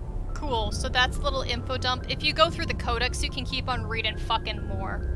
Where else have you served, Adams? If you name a class of Alliance ship, I've probably served on it. Everything from dreadnoughts and carriers right down to frigates like the Normandy.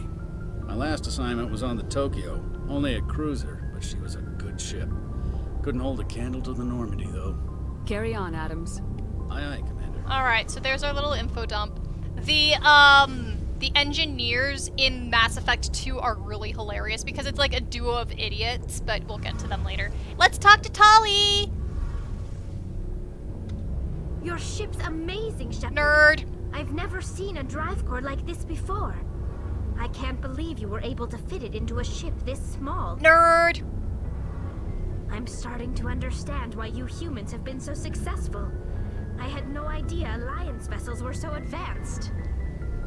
The Normandy's a prototype, cutting-edge technology. A month ago, I was patching a makeshift fuel line into a converted tug ship in the flotilla. Now, I'm sitting on board one of the most advanced vessels in Citadel space. I have to thank you again for bringing me along.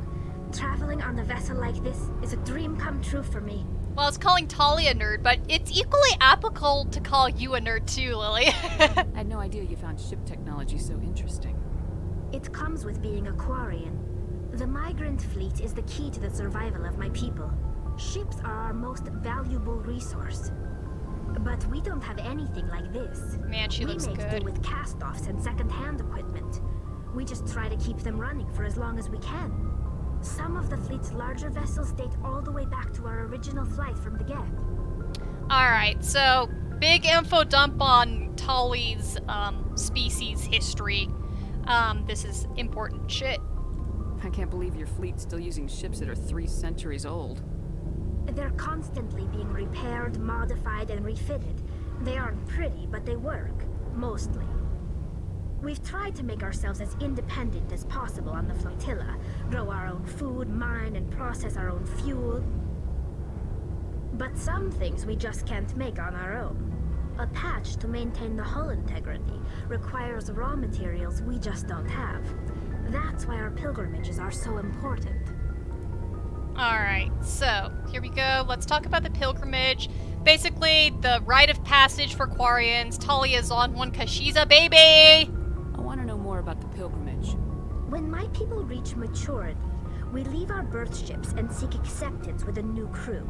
It's necessary to maintain genetic diversity among the fleet.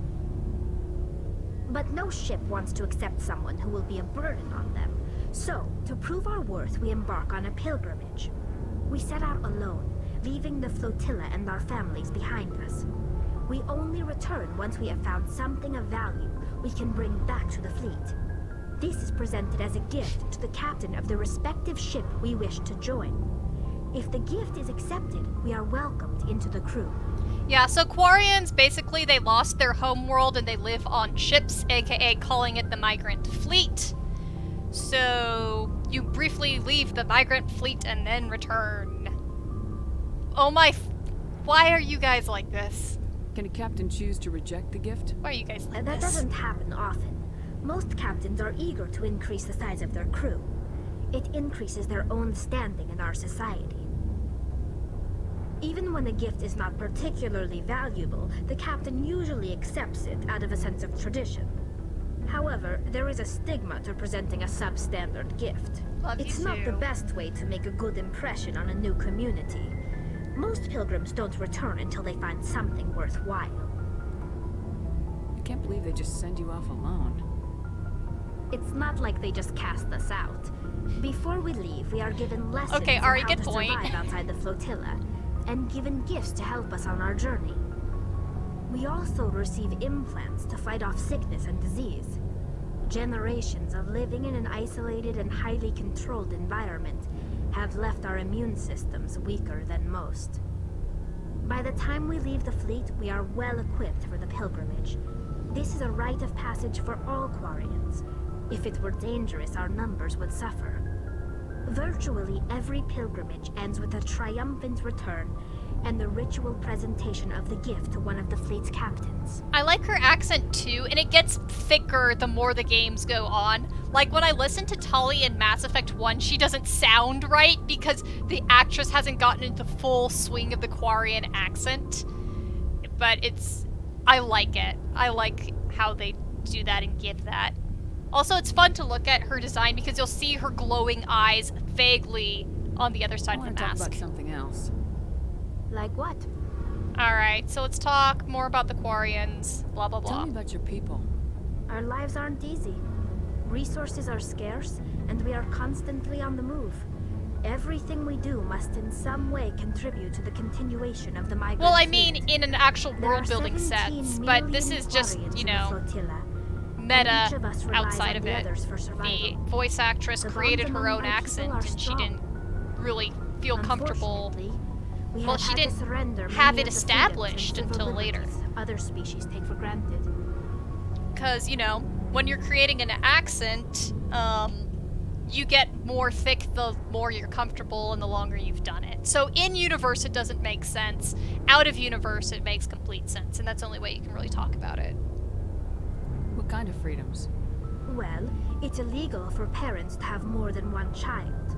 If our population grows too much, it would strain our resources to their breaking point. Of course, we also can't allow our numbers to become too few. If our population is in decline, the rule against single births is temporarily repealed. In extreme cases of population decline, incentives are even offered to encourage multiple births, though the Conclave hasn't had to take such measures in nearly a century. In one Mass Effect novel, you meet Quarian twins, the rare double birth that happens because they're twins. That's your government. The Conclave is our civilian branch of government. Each ship can elect a representative to serve on the Conclave and make decisions that affect the I was fleet literally as a whole. thinking that, Lily. On matters that affect an individual ship, however, the captain has the final say. It's a tradition that dates back to the early days, when the fleet was governed by martial law. Fortunately, most captains nowadays are smart enough to have an elected council from their crew to give them advice and guidance. I fucking also forget that, mind if I do a little bit of a character backstory spoiler? Because I'm pretty damn sure that they added it in Mass Effect 2 and not Mass Effect 1. So the ultimate power rests with elected officials? In practice, the Conclave and the respective council for each ship tend to set the rules that govern our daily lives. But in theory, we are still under military jurisdiction. The 5 top-ranking military officials in the fleet serve on the Admiralty Board. These 5 have the power to overrule any decision by the Conclave in case of emergency. To do so requires unanimous agreement among the Admiralty, and they can only do this once. After that, the entire board must resign their posts. It's a safeguard that served us well. In nearly 3 centuries, the Admiralty Board has only overruled the Conclave 4 times. Alright, I'm gonna go through and say the character backstory spoiler, because it's really not that big of a deal. And it's brought up very casually. One of the things that I'm sort of entertained about, I'm pretty damn sure, if my memory serves me right, is you don't find out that Tali's father is actually a member of the, Admiralty Board. So Tully's actually, she grew up among pretty powerful dude, technically. Alright, so the Geth, the robots that attacked Eden Prime. I want to know more about the Geth. I doubt I can tell you anything you don't already know. It's been almost 3 centuries since they drove my people into exile. All I know is the story of their origins. What they were when we created them, and how they turned on us. Alright, tell me how the Geth came about. Interesting. The Geth were originally created to serve as an automated manual labor force. Initially, their intelligence was as limited Robot as any rebellion. AI. Over time, we made small modifications to their programming to allow them to perform more varied and complex tasks, bringing them closer and closer to true AI status. How come the Council didn't step in and stop you? This wasn't true AI research. We may have been skirting the bounds of the law, but we never did anything that was actually illegal. The changes were so insignificant, so gradual, that we were able to control them. Or so we thought. But one thing we underestimated was the power of the neural network. A million Geth thinking simultaneously created an inherently unstable matrix. So the Geth share brain power? Borg. Many of the Geth's logic systems were designed to work in concert with other nearby Geth. Basically, the more of them you have in the group, the smarter they are. So there's some sort of group consciousness? No, nothing like that. They cannot share sensory data or information. Their programming cannot handle that much simultaneous input. Each Geth maintains an individual awareness and identity. The neural network only operates on a process-based level. It's basically the synthetic equivalent of a subconscious. But when they're in close proximity, they can coordinate low-level functional processes, freeing up more capacity for original or independent thought. I like how you can say, I don't get it. That doesn't make any sense. I'm probably oversimplifying. The Geth are incredibly advanced and complex creations. All you need to know is that they get smarter when they gather in large numbers. As we built more and more Geth, their effective intelligence became more sophisticated, more abstract. One day, a Geth began to ask its Quarian overseer questions about the nature of its existence. Am I alive? Why am I here? What is my purpose? As you can imagine, this caused a near panic among my people. I don't see what's so bad about those questions. The Geth were created to engage in mundane, repetitive, or dangerous manual labor. That's fine for machines, but it won't satisfy a sentient being for long. The Geth were showing signs of rudimentary self-awareness and independent thought. If the Geth were intelligent, then we were essentially using them as slaves. It was inevitable the newly sentient Geth would rebel against their situation. We knew they would rise up against us, so we acted first. A general order went out across all Quarian-controlled systems to permanently deactivate all Geth. The Geth responded to this order violently. Hey, you can't blame them for fighting for their survival. We had no other choice. The Geth were already on the verge of revolution. By acting quickly, we had a chance to end the war before it began. The hope was that most of the Geth would still be little more than machines, incapable of organized resistance. But they had progressed much further than anyone anticipated. The war was long and bloody. Millions upon millions of Quarians died at their hands. In the end, we were forced to flee our own homeworld. We feared the Geth would pursue us, but they never came beyond the Veil. Now we drift through space, exile, searching for a way to reclaim what was once ours. I like how she has the stereotype of blinking light to show you're talking. It's hard to feel sorry for you. Your ancestors tried to wipe out another species. We made a mistake when we created the Geth in the first place, but we did not make a mistake when we went to war against them. If we had not acted, they would have wiped us out. They're a synthetic life form. They have no use for organics. None. Why do you think they cut themselves off from the rest of the galaxy? Why do you think they've killed every organic being who's ever tried to contact them?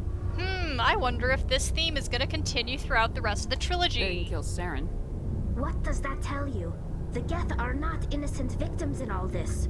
They're the enemy. They want to destroy us. Not just the Quarians. All organic life. That's why they've joined up with Saren. And that's why we have to stop him. I should go. See you later. Alright, I can continue talking to people and getting even more backstory shit, but I feel like I want to go on an adventure and we can keep doing this later.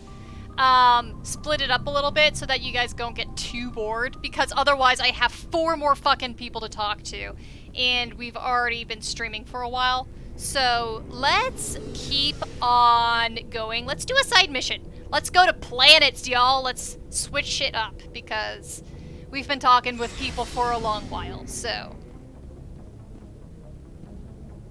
Let's fly. and look at how... I've been looking forward to also seeing what planet surfaces look like, how much they touched up the planet surfaces. In the original Mass Effect, they were, I mean, it was 2007, so some of the worlds that we, went to were, you know... Yeah, no, I'm looking forward to seeing them be pretty. And see, this little galaxy map will allow us to... It tells us what the main missions are. We're going to not one of those. See, you can pick all sorts of places to go. And these will continue to get even more and more and more of them.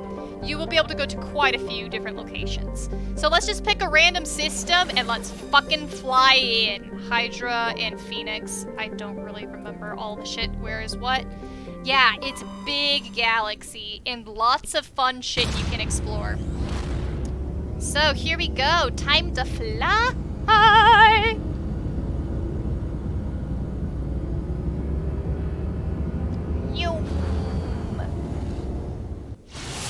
Keep the stream slightly interesting by switching up our tasks. Don't get me wrong, I love talking to characters, but there's a point where I'm like, I've talked enough. Alright, and here we get some fucking information. Every single planet, they give a little planet bio on it. It's sort of fun. Okay. I'm just gonna ignore that. Tuntau is an enormous low-density terrestrial world planet, blah blah blah blah blah blah blah. And there's information shit.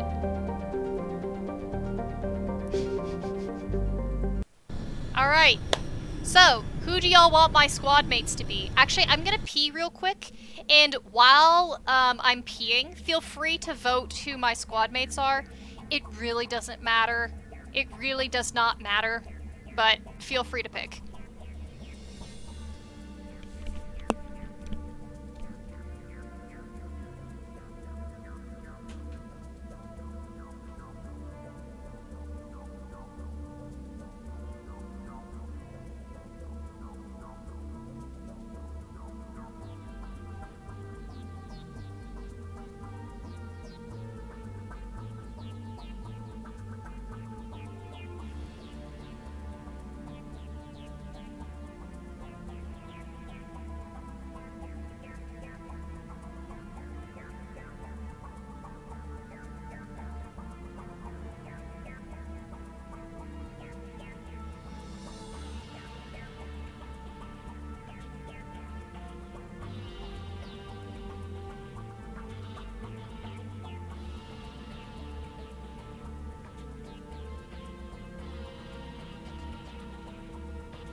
Alright, let's see what the votes are. Okay. Caden and Tali, Ashley and Garrus, and then Ashley and Garrus. So we got 2 votes for Ash and Garrus. Alright, why the fuck not? So we're gonna have, this is basically the military, gunpowder squad, the fighty squad, because look at that combat strength. So much combat strength. And then Garrus is a little bit of a techie too, so we're doing that. And then we've got, no, Tully and Caden. Oh, okay. Oh, you said with Silas. Okay, so it's 2 votes for Tully and Caden. Oh, they even touched up the visual shots for these guys. Like, they actually look cleaner than the original version, as I recall. Spiffy. Yeah, Haddock misread, but Haddock got corrected. Thank you for correcting me. And I dropped my fucking water somewhere. Where did my fucking water go? I'm getting my fucking water.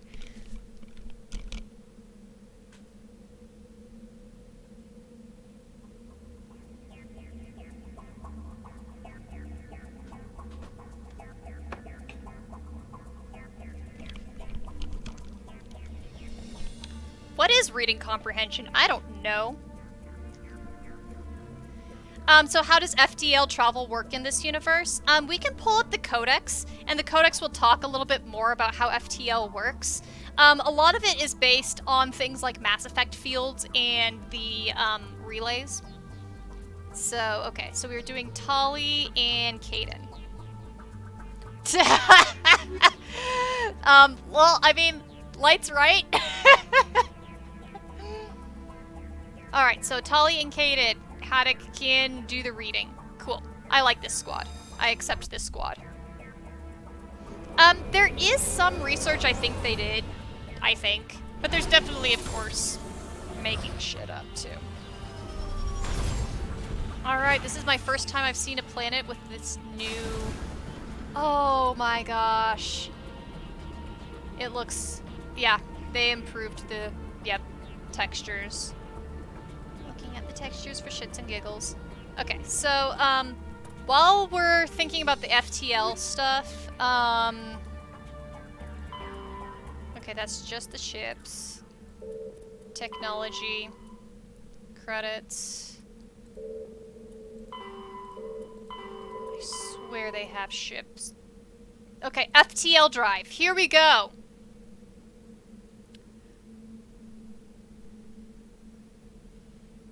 New space traveler. I'm just checking to see if it actually says this shit.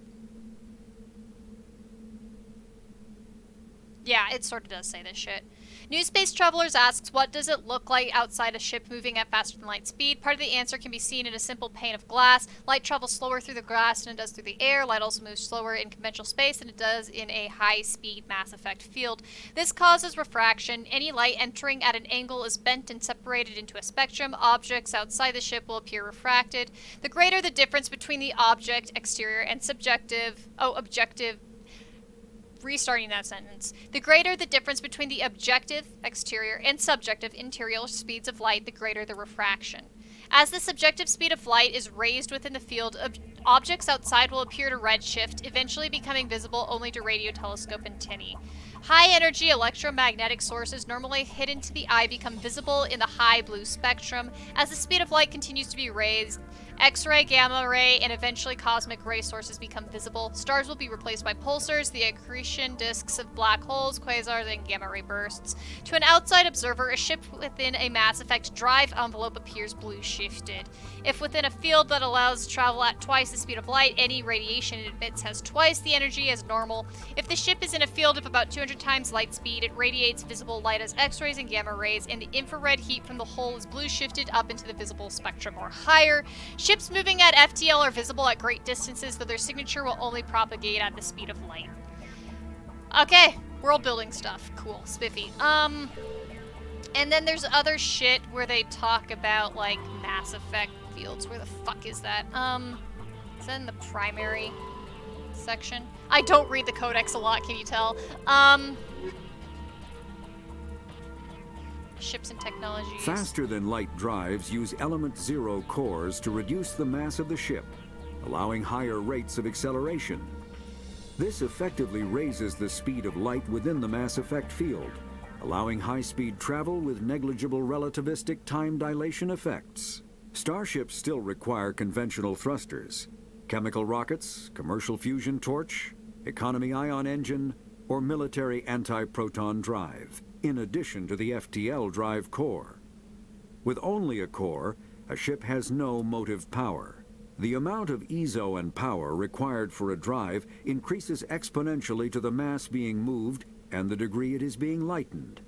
Very massive ships, or very high speeds, are prohibitively expensive. If the field collapses while the ship is moving at faster than light speed, the effects are catastrophic. The ship is snapped back to sublight velocity, the enormous excess energy shed in the form of lethal Cherenkov radiation.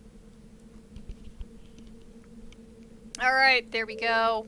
An artificial Mass relays are feats of Prothean engineering advanced far beyond the technology of any living species. They are enormous structures scattered throughout the stars and can create corridors of virtually mass-free space, allowing instantaneous transit between locations separated by years or even centuries of travel using conventional FTL drives. Primary mass relays can propel ships thousands of light years, often from one spiral arm of the galaxy to another.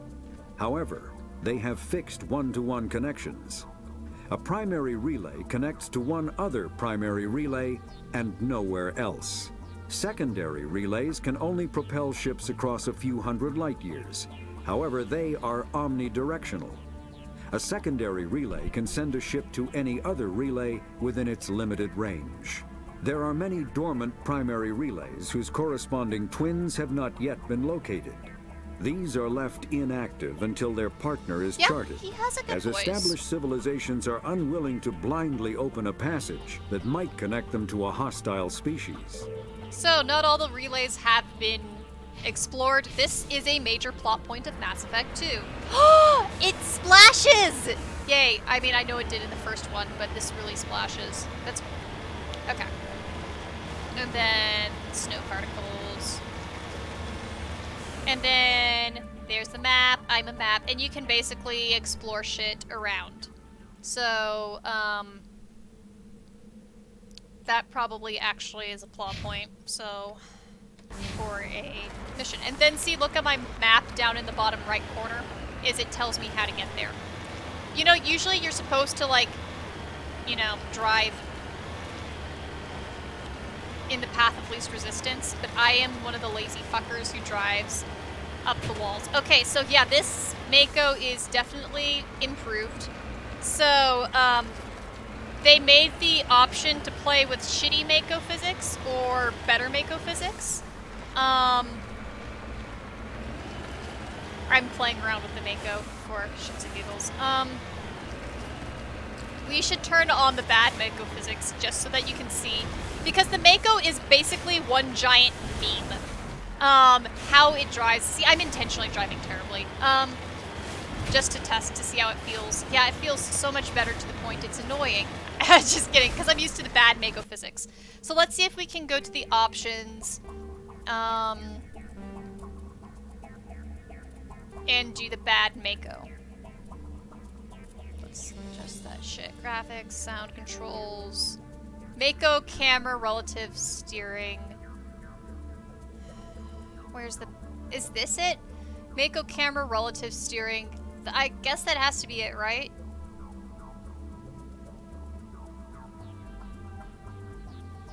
That doesn't seem like it.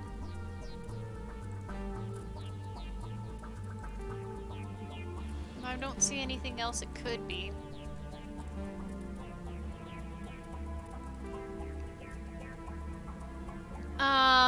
We'll try. We'll fucking try. See if that changes shit. There it goes. Yep. So notice how the Mako bounces shittily. Like you drive it and, yep, see how it just flies around really obnoxiously like a drunken rhino? That's why everyone makes fun of the Mako. Boing.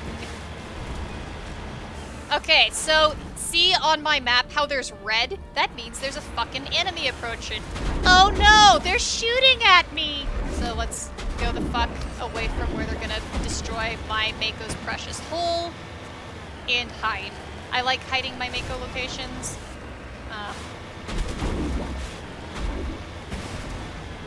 There we go. They won't be able to hit me here.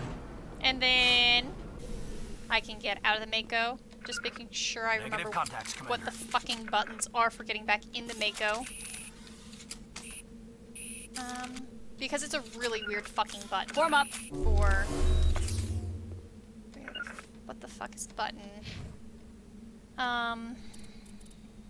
I always forget this button. The button I always forget every single fucking time in the key bindings is the enter back into the fucking Mako button. Key bindings. Enter the motherfucking Mako. Okay. Every single time I forget. Every single motherfucking time. Which is very bad when you have time-sensitive missions. Or you die. Vehicle, move forward, shoot, toggle, aim, change zoom, jump jets, booster, exit vehicle, leave world. That does not say enter vehicle. God fucking damn you pieces of shit. You can drive in and run over the baddies. It is not as easy as it sounds. You can knock them over, but they will usually deplete your shields and shit. Okay. Fucking, that is not helpful. Okay. We're pushing every single damn button on the keyboard.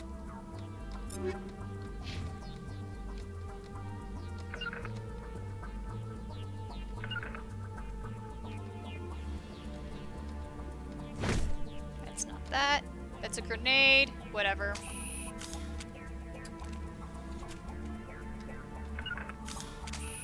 Regroup! That's definitely not it. Oh, wait. Cover me. What was the button?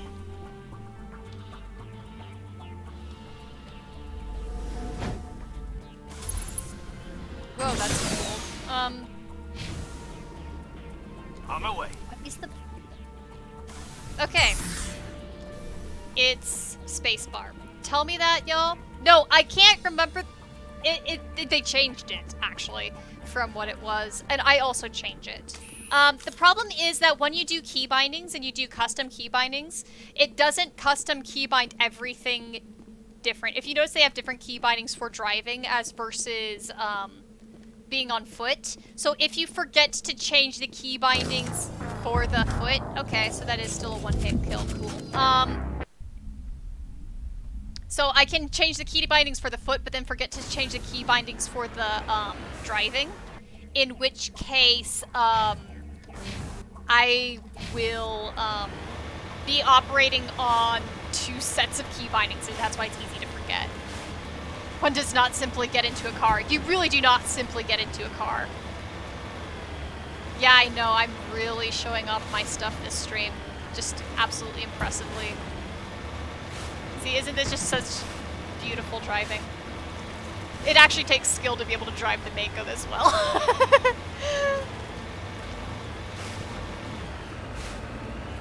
Still feels better. But maybe we just haven't gotten to the good stuff yet.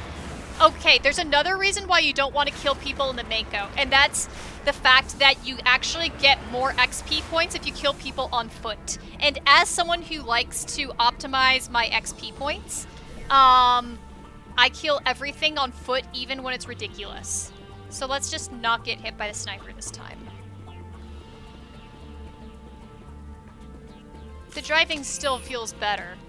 I should just pull up the old damn game. Okay. Ooh, maybe I could snipe them back. Let's do my fucking sniper. Turians. Cool. Oh, right. I should probably update my squad. You know, all the guidebooks are like, do this to maximize squad usage, and I just ignore my squad because I'm like, I really am not caring too much about the strategy of this game. Mass Effect the Uber Edition. Alright, so let's fucking kill a few bitches. Ha! There's one sniper down. Oh shit, there's multiple snipers? Really? Okay, so I am going to complain about one thing. In the original Mass Effect, the sniper, it wiggles, like it wavers based upon the fact that, you know, as a human, you actually holding has a little bit of wavering. This is like, there's no waver at all. And while it's good that they fixed it because the sniper was unbalancedly bad, it should not be this stable. I wanted a little bit of like, you know, a little bit like this.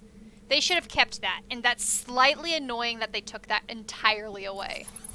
Anyway, let's kill the third dude.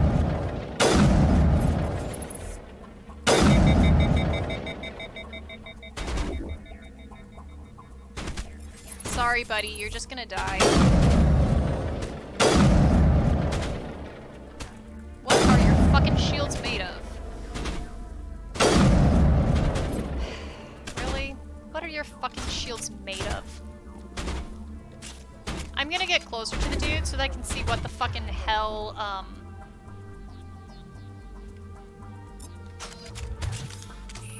their levels are at. Also, I need to get there anyway.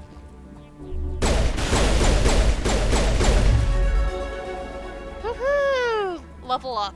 So let's see what the fuck is in this building. probably more hostile shit. See, isn't that sort of fun? You can go and... I'm sort of looking around because I want to see the textures. So they made all these little fencing things look a lot better. That's pretty spiffy. Okay. So I've got 4 more points to buy shit.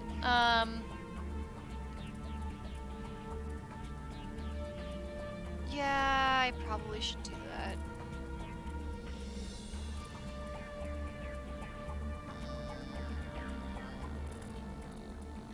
Yeah, I should probably do that. Okay. We're doing this shit. Auto level up, auto level up. Okay. Save. And these are spiffy little quick buttons that you can push so that you don't have to pause every single time you want to do them. Okay, so let's go in here and we're probably going to be attacked. Yep, see the red dots? We gonna be attacked by a bunch of motherfuckers. Okay. I'd like to see what type of motherfuckers they are. Pirates. Okay.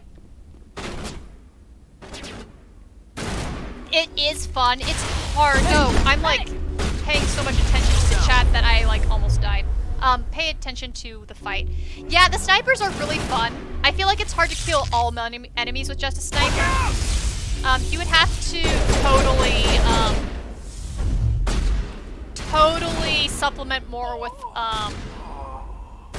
actually ordering your squad around. Which, to be fair, the fact that I don't order my squad around is a really bad strategy. They should just make a Mass Effect game where y'all are pirates and you're just running around a galaxy being shitheads. That'd be fun. Come on, shithead, kill me. Try to kill me. What's the... Ah! Thanks. That's the button I was looking for. I should actually, like, pay attention to my, own gameplay now. Instead of just fucking around. There's a dude totally hitting me from the side and I cannot care. Go! Charging up! That's where the other dude is. Fucking die already. I swear I usually, like, actually pay attention to my fights a lot more than I am in this stream. It's just fun to dick around when I'm on camera. Mass Effect Andromeda 2 Pirates Edition. You know what? Fucking yes. I accept your idea. And everyone's gonna kill me because I'm not paying attention. Yeah, let's actually... Okay, I'm gonna actually pay attention to the fight instead of talking to y'all for a minute. So let's do that. Because I do not multitask. Like, as much as I've gotten used to playing video games and talking to people at the same time, after streaming, I cannot really actually multitask. Alright, here, you bitches. Hey, bitches, I'm right here. You hear me? Yeah, that's right, you hear me. Come on, bitches.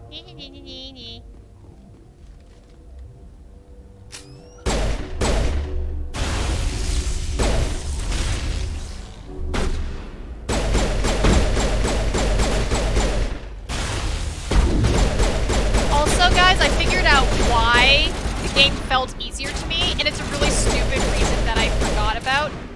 So, when you play Mass Effect the first time through, the enemies are leveled to how you're playing. So I'm starting at a level 1. But when you play Mass Effect a second time, you start the game at your highest level. So I'm used to playing enemies that are like level 30s and stuff. So, I was like, oh, it feels so easy. Well, that's because I was fighting enemies at level 1 for like the first time forever. That's literally what the problem was, is I'd forgotten about the way the leveling goes. Come on, y'all bitches. Alright, I said I wasn't gonna talk and multitask, and yet here I am talking and multitasking. Come on, shitheads, where the fuck are you? There's a butt face. Hi, butt face! Come over here, butt face, and let me smash you with my shooting. Multitasking is a pain. Thank you, Ari. See? It's a fucking pain. Oh, come on, bitch. Get back here. Don't cower like a coward. Come on, little patootie. There you are, patootie. Patootie fruity.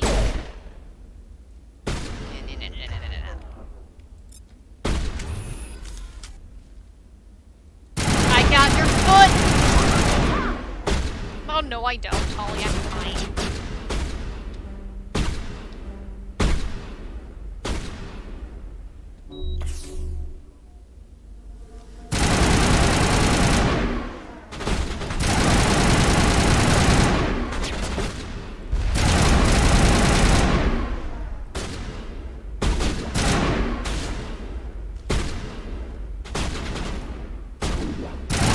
Aiden, get out of the fucking way. I don't want to shoot my boyfriend. Stupid space boyfriend.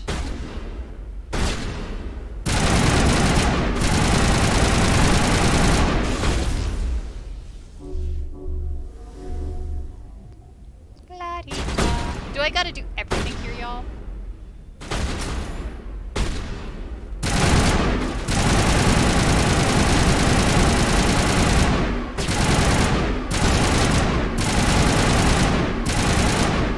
They've definitely rebalanced the weapons. They have very rebalanced weapons. I don't know if I like it or not.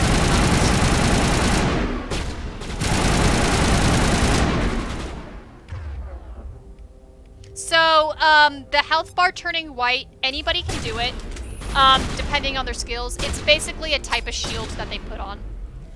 The guide, I literally just read it in the guidebook which type of shield it is. Yeah, it basically, it puts up a barrier that means that they have like 700 levels of damage that don't get hit depending on their level, or 1,000 points in damage if they've mastered it, blah blah blah blah blah. Yeah, so it makes it harder to kill them. They will take damage, it just takes a lot longer to get to that damage. Okay, one more enemy. Sorry, Caden, I stepped over your lifeless body. I love you, but apparently I don't respect you enough to not step on your face.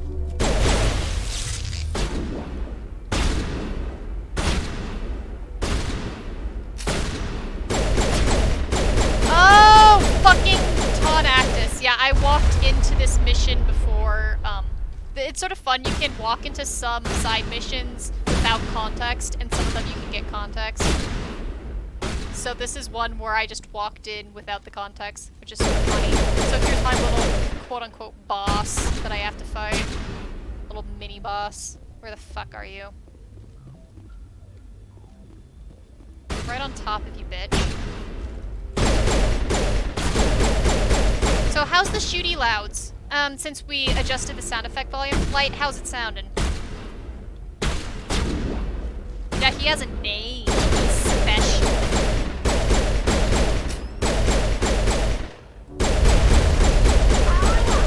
There we go. There's still peeps because Caden... Okay, Caden's up. Shooty loud's fine for y'all? Okay, we're fine for Lily anyway. Cool. So you will really notice limited assets when you get to this part of Mass Effect, is because this fucking building will be repurposed for like 3,000 fucking side missions, and you just get used to it. There's like only a few types of buildings that you find in here.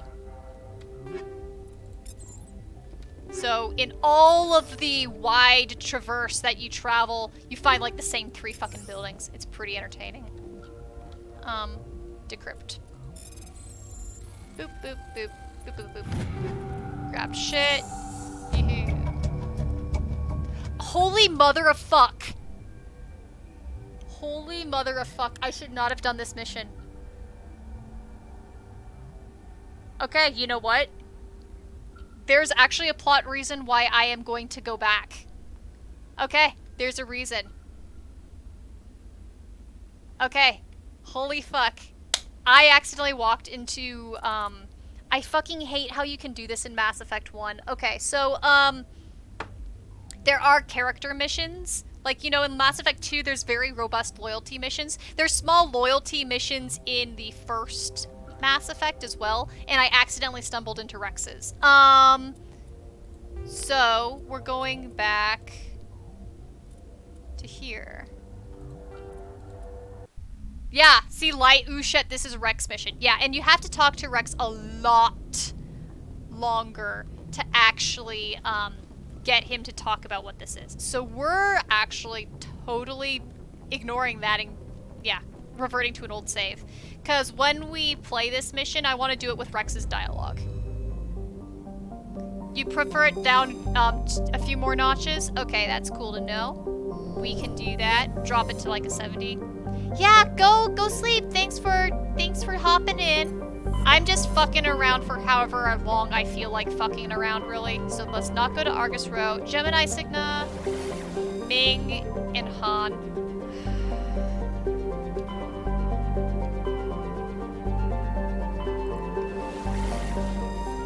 Okay, that one's fine. Good night. Yeah, so basically, yeah, that was a Rex mission. It's not too significant, but it gets a little bit into Rex's character. The loyalty missions in the second game are way more robust, way better structured. You can't accidentally walk into them. They're much better.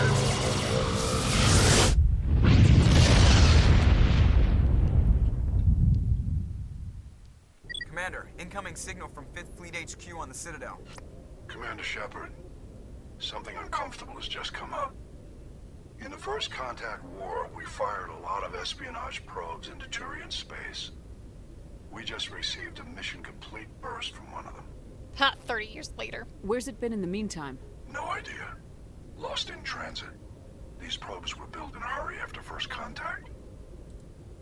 What makes this uncomfortable? Side mission. When these probes were launched, we didn't have any idea who we were fighting. We didn't want to risk aliens examining our technology. The probe has a demo nuke built in. A 20-kiloton tactical fusion warhead. About equal to the bomb dropped on Hiroshima back in the 20th. If somebody finds that probe, tampers with it, you don't need me to finish, Commander. I understand this must be handled, but I don't have anyone trained to deal with this sort of thing, sir. I know. I wouldn't ask if it wasn't important. These probes have been There's currently a squirrel outside on my fucking window again. The Council will call fusion. If you're wondering why I'm staring over that way. Dangerous and irresponsible. The Alliance would face censure if they find this probe. I'm asking you because the Normandy can get on site quickly and quietly. It's in the Voyager cluster. So the dude that's talking to me is Admiral Hackett, and he will be talking to me all the time for like 3,000 fucking side missions. It's in the Voyager cluster. That's the opposite side of the Alliance from Turian space. How did it get there? I don't know. It's possible someone recovered it safely and brought it there. It's also possible it got very badly lost. Shut up, Silas. Relay network since the war. We'll get on it immediately, Admiral, and we'll be discreet. I appreciate that, Commander. Good luck. Alright, so there we go. We ran into an acceptable side mission. And I'm trying to recognize the planet name.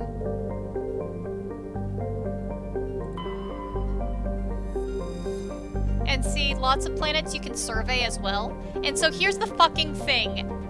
This is gonna sound ridiculous, but I will have to survey every single damn planet to get a certain amount of collectible things to finish a side mission for Conrad Werner, my fan, for Mass Effect 3. Literally, being a completionist in Mass Effect 1 impacts a relationship you have with fucking Conrad Werner in Mass Effect 3. Peach, yeah.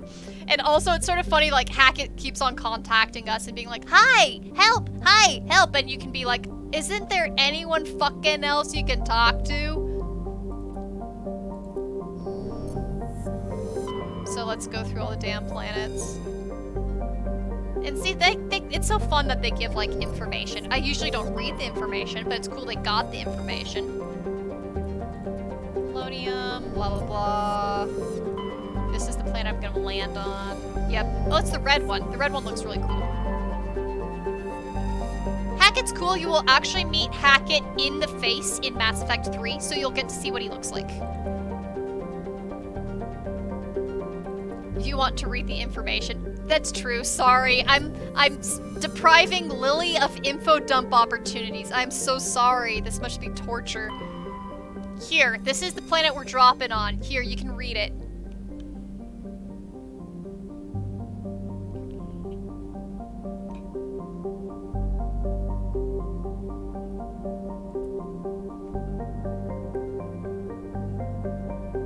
Motherfucking squirrel. I swear my squirrels sound like zombies that want to come in and eat me alive every single fucking time. Is Legendary all 3 games? It is. It's all 3 games and the DLC, which is a real big deal because Mass Effect actually has a whole fucking lot of DLC. So we'll do, we'll just do this. Actually, no wait. I said I could, no, let's do Caden and Tali again, since y'all asked for them last time, and we didn't finish a mission with them. So let's continue on. Oh, don't fucking, Lily, don't.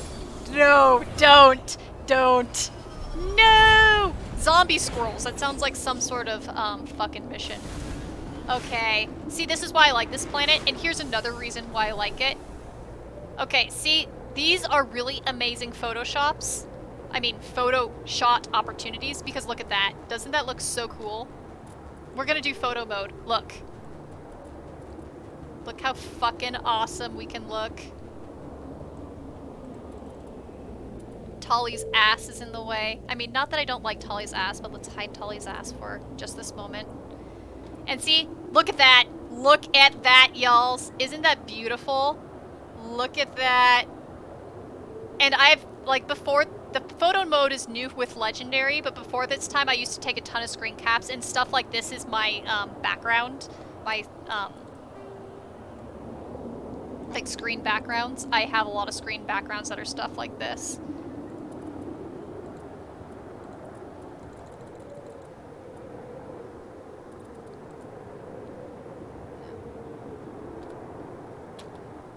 Isn't that, yeah, so that stuff. Mars! Mars is a main mission in Mass Effect 3. You can actually go on Mars.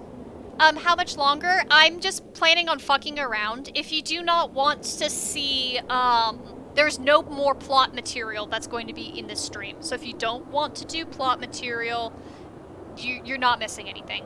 I want to play through at least one planet, and then literally it's just how long people do or don't want to hang out.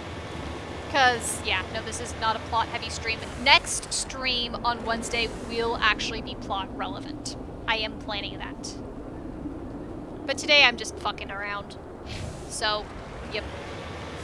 Right, I was gonna do the map. The Alliance homing beacon, anomaly, here we go. Alliance homing beacon. Mars is a major plot point in Star Trek Picard. Yeah, Mars is a major plot point in Mass Effect 3, too. It's pretty fun. The Mars mission is sort of fun. You just, oh, food. Yeah, good call. Literally, whatever you want. I do not really remember too much about how cool this mission is or isn't. I really just wanted to look at that. Look how fucking cool that is, guys. Isn't that beautiful? Oh, yep. Okay, so, oh shit. Okay, I remember this bitch. Okay. Okay, I remember this bitch. Okay. Fine. Here we go. Will I be fine with Tali and Caden? Probably. Oh, we're gonna do one more photo, though, because I'm sorry, y'all. Look how sexy this is. Look how sexy we are. Do a little bit of a tilt to make it cool. Oh, yeah. Oh, yeah, bitches. We're awesome. Okay, anyway. I will do all of my photo ops in depth when you guys are not watching, so that you don't watch. Mine shaft. Yeah, here we go. That's the source of the signal. A trap. It has here to we be. go. I agree. This thing didn't crash. Somebody moved it here. Your grasp of the obvious is inspiring. There's still a nuke down there. Check your corners and watch your back. Yep. All right, Shepard. We're quick saving because I am probably gonna die. Here we go. Here's one of the other buildings that will reappear again and again. Let's see how they texturized it up. Dear fucking Thor Squirrel, go somewhere else!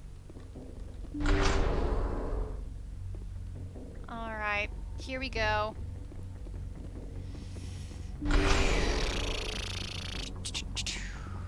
There are worse missions. At least this isn't the Husk mission where you get swarmed by Husks. There are some that you can really fucking die fast on in these buildings.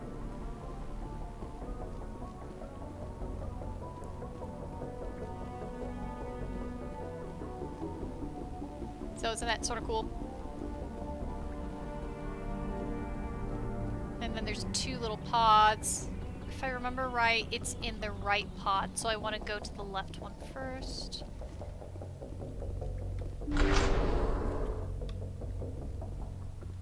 Mine shaft. Oh, is that it? The other building. Oh gosh! Someone did that on purpose. Shepard, at last. Hi. Oh, here he is. Hi, bitch. Yep, here it is. You have me at a disadvantage. You don't remember me. No matter. I remember you. I never forget anyone I've fought. My name is Ilanos Haliat. I doubt you know it. Who do you think runs the Terminus clan, Shepard, huh? Thousands of pirates, slavers, criminals of every stripe? In most criminal organizations, it's the one who's recognized as the most successful. So weird to see a Turian. That's correct. The one who kills the most men, seizes the most ships, pillages the most colonies. 3 years ago, I was the strongest. I used my influence to assemble a fleet. We would drive your kind out of the Verge. Okay, so my Commander Shepard's backstory is, I was in Elysium and this group of pirate idiots, attacked, where I was, and I fought them off. So this guy is responsible for it. Yeah, it is a fuck up. It's sort of funny. So this mission is actually backstory specific. So you know at the very beginning I picked my Shepard's backstory. By choosing to be a war hero, that's how I get this backstory. Other people would get different ones. Other people get different missions. You're the one behind the attack on Elysium. I was the motivator, the instigator. The one who promised glory and riches for sacking the largest human colony. At least I'm pretty cluster. sure this is one of them. The one blamed when it failed.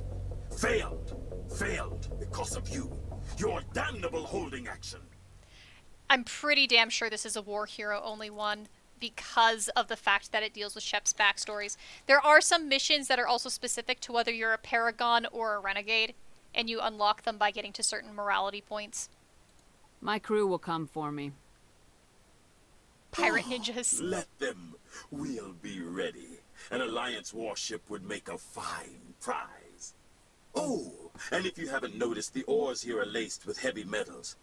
I'm afraid your suit radios aren't powerful enough to transmit out. Let's do I'll Get You. That's more fun.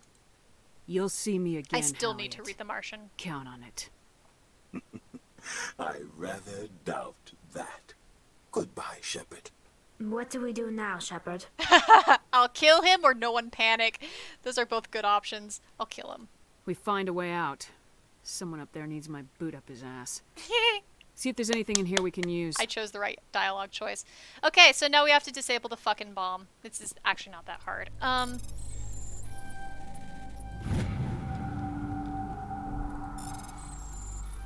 Yeah, it's that minigame. This minigame appears a lot.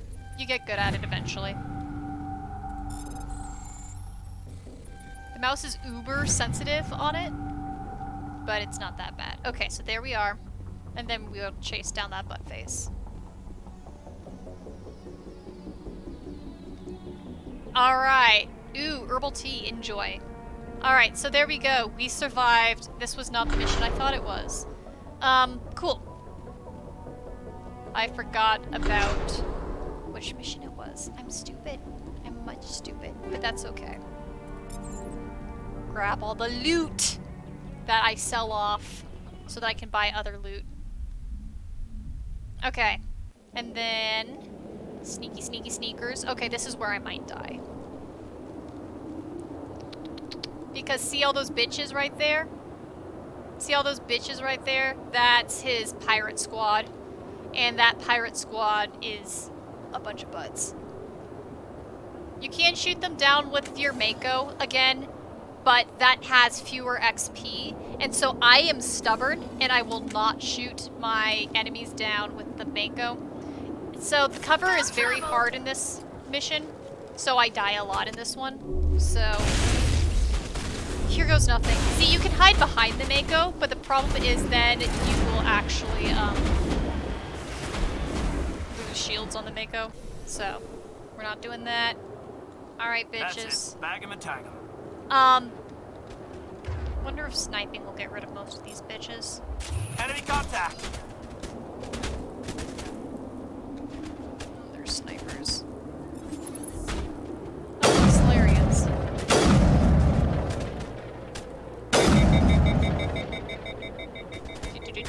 And I'm actually gonna like whittle them out one by one because this is absolutely a mission where I die a lot.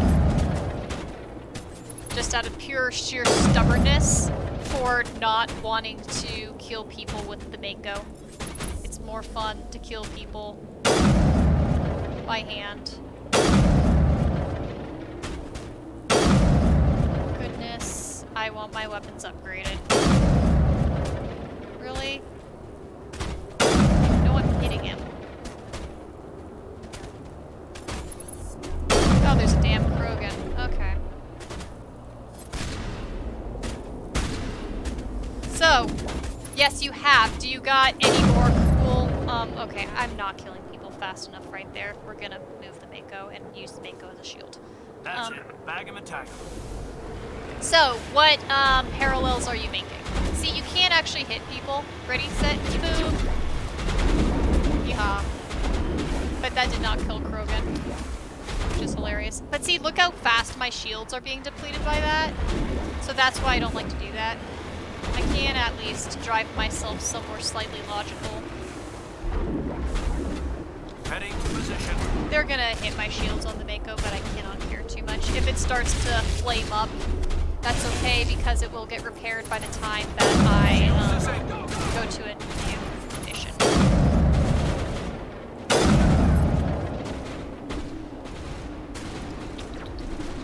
So the Krogans are Klingons, which I think makes it... Yeah, that's fair enough.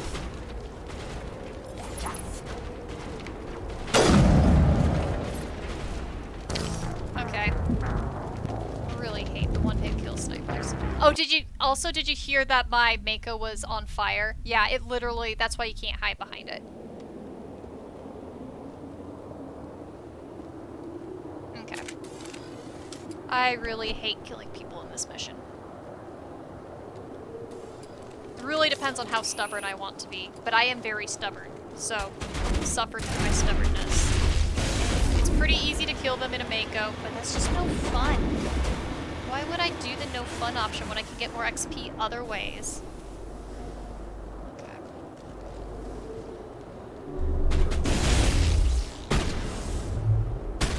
Hey, buttwads. Is that person dead or just down? That person's not dead.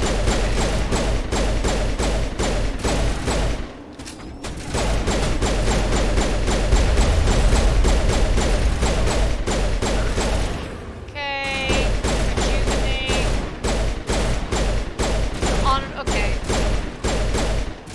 How many people are charging after me? Quite a few. Okay. Oh shit. Come on.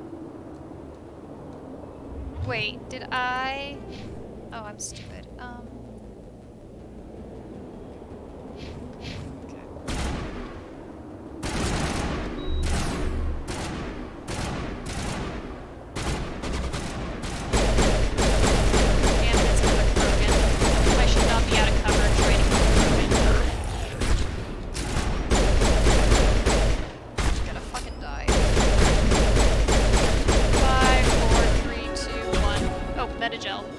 What's the fucking button for that?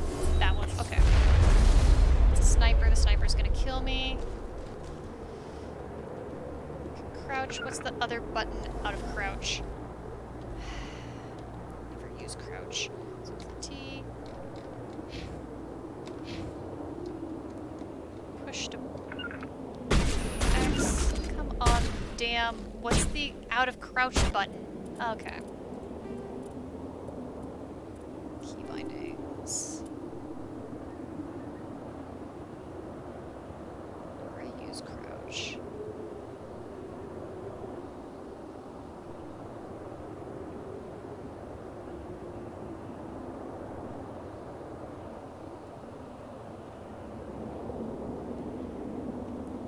Why do I never find the thing I'm looking for?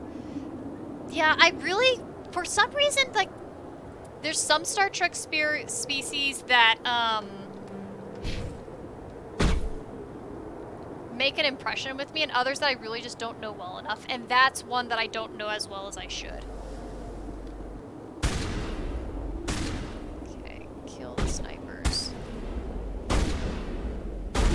Oh shit.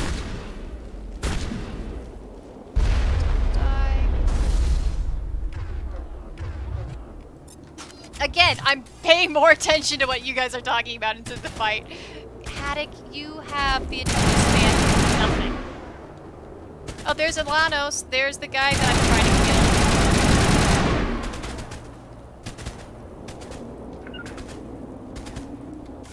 That's the button for the Mako. See, I can... Here's one trick that you can do, though, as I drive around in circles, is you can actually, like, start to lower their C so that they're almost dead, and then you can finish killing them by foot and you'll get the full... Oh, they changed the sound effect. Whoa! Whoa, they changed shit. That's bizarre. But yeah, see, you can like mostly kill them. Oops, I accidentally killed that one. Whatever. So there's Alanos Haliet. And I can mostly kill that dude. And then finish him off by hand. And I'll get the full points for killing by hand.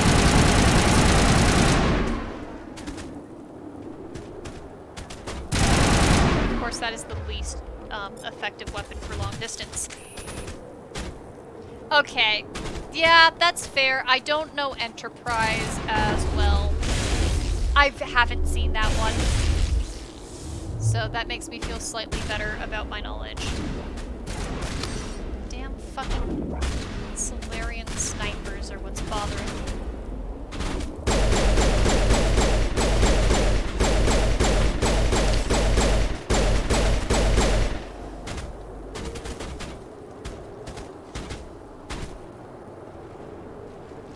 That sounds like a cool shot.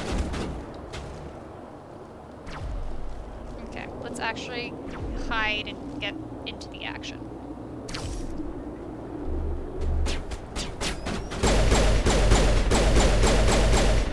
Okay, cool.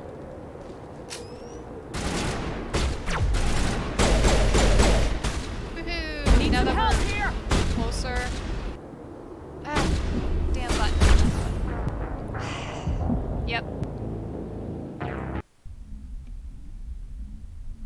Yeah. So what's your opinion of the Enterprise? I know I've asked you this before, but like I'd be curious. Okay, let's try to... I really hate this fight. I always hate this fight so fucking much. Like, I do not know how to describe exactly how much I hate this fight.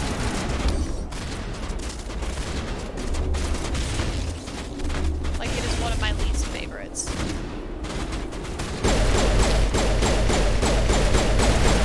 Because that way just gets you killed as I'm doing it like this. All patched up. Oops. Yeah, enjoy the food! Maybe I won't be stubborn for this playthrough. Usually I do kill it all by foot because it's so much more XP, but I hate this one because there's bad cover and it's just... I really hate this one. The cover is so bad in this one, so either you have to whittle them down slowly, or... yeah. just do the Mako thing. We're gonna Mako it. For the sake of keeping the stream interesting. That's the button.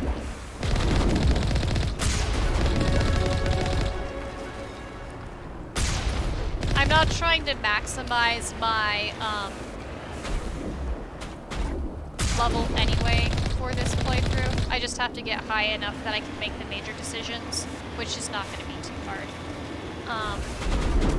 See, look how much easier it is to kill people when you do this. Oh, really? I didn't realize that, Lily. Halliot went through a lot of trouble to draw you here. Pity it ended like this for him, at least. Now that you're above ground, your radio has reestablished connections with Normandy. Time to get the hell out of here. So there we go, and that's everybody dead.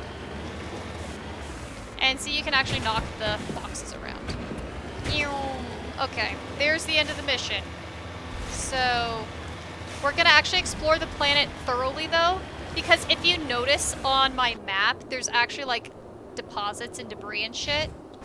So, you can do some surveying and stuff, and the surveying will get you, money. Money. So, it's pretty cool to actually, like, find shit. And, oh, that's an important one. Okay. So, there's a corpse. Hi, corpse. So, Turnia insignia recovered. This is basically just a collectible. You have to find a certain number of them. Not too much there. Okay. And then I can see where we're going for the debris thing. And so, yeah, every single planet there's at least some sort of enemy to recover or something going on. And you can always find different deposits and weird shit. There's the hatch I came out of. And then minerals! We crave that mineral, so here's mineral shit. And then you'll find crashed probes. That's a probe. Our electronic skill is too low. Watch in 5 seconds. It will not be.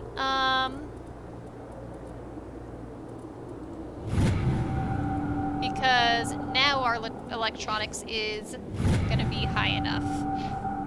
We're gonna give this. Yeehaw. Now let's try.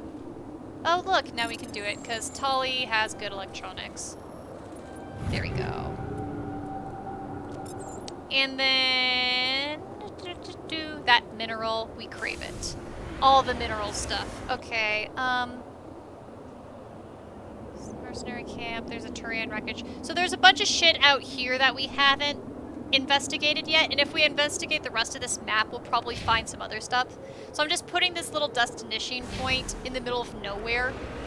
Oh man, the textures are so much fucking better. And we're just gonna go out into the beyond and see if we can find shit. In the Mass Effect guidebook, which I actually do own a paper copy of because it came with an art book, you can actually see an entire map of what everything looks like without exploring it and finding the hidden things for yourself. But where's the fucking fun in that? I am way too lazy to stand up. So we're gonna do the harder thing, because why do things easy? So this is the open world aspect of Mass Effect 1. No other Mass Effect has an open world element to it. They abandoned this concept by Mass Effect 2, and open world stuff did not return until the 4th game, Mass Effect Andromeda. The open world aspect of Andromeda would have been better if they had a more fruitful and various amount of tasks that you could do as you went through the open worlds. The worlds looked really fucking cool, let's be clear. The worlds looked really cool, but there just wasn't enough to do and not enough of variety to do. So see that thing on my map? I found some shit to uncover. We're going towards that orange blob. Here's mineral shit. Okay, get out. Check out what it is. It's magnesium. Spiffy. Every single video game in the Mass Effect series, what you survey and how changes. I guess they just keep things interesting. So there's one thing that we found. And yeah, you get money this way. It's a good way to get money. That way I can buy all the shit that I want to. Drop it on a bathtub.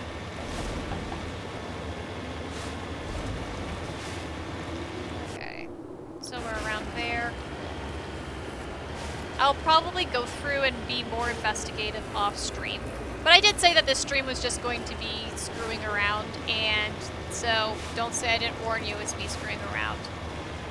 So the map actually has boundaries. If you see that red thing, it's a boundary. And if you drive beyond it, Joker will yell at you, and the game will eventually kill you if you go too much beyond it. So now we're just wandering around the planet of Doom. Oh look, I found another thing on the map. Yep, there's another mineral deposit. Yay, screwing around! And it's fun just to hang out with you guys. I love hanging out with you guys. So thanks for being here.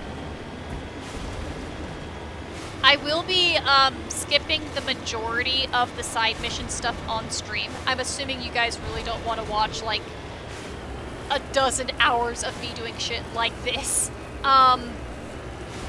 I'll be keeping it to the plot from here on out, but I thought that it'd be fun to do one stream and interesting to people to see what sort of the side mission stuff looks like and the open world stuff looks like in Mass Effect 1. Just so that you don't completely skip it and you see sort of what the side content is in this game.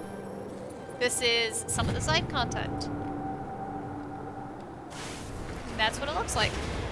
There's usually like 2 or 3 mineral deposits and other shit, so we've been around there. We can continue going around this way. And the planets are various, obviously. And some of them are more dangerous than others. Some of them, there's hazardous conditions, whether it's like it's too cold or something, or too hot, so you can only stay outside the Mako a long time before you fucking die. Some of them, they have giant space worms that will fucking kill you. There's some various shit that you can run into. Some of the planets are pretty cool in their design, others are meh. This is one that I always thought was slightly cool just because of the redishness. Yay! And Lily's a good friend too. Just like, I love the sun. I'm like, yes, sun! Man, it looks so much fucking better. Holy cow, it looks cool. It's amazing what even subtle differences to game design can do as far as like texturizing and stuff. Texturize me! Got reminded of moisturize me. For whatever reason. Oh, this is... okay. We're gonna have to do one more photo op. I'm sorry, we're gonna have to be corny, because, like, check this out. Like, look at this.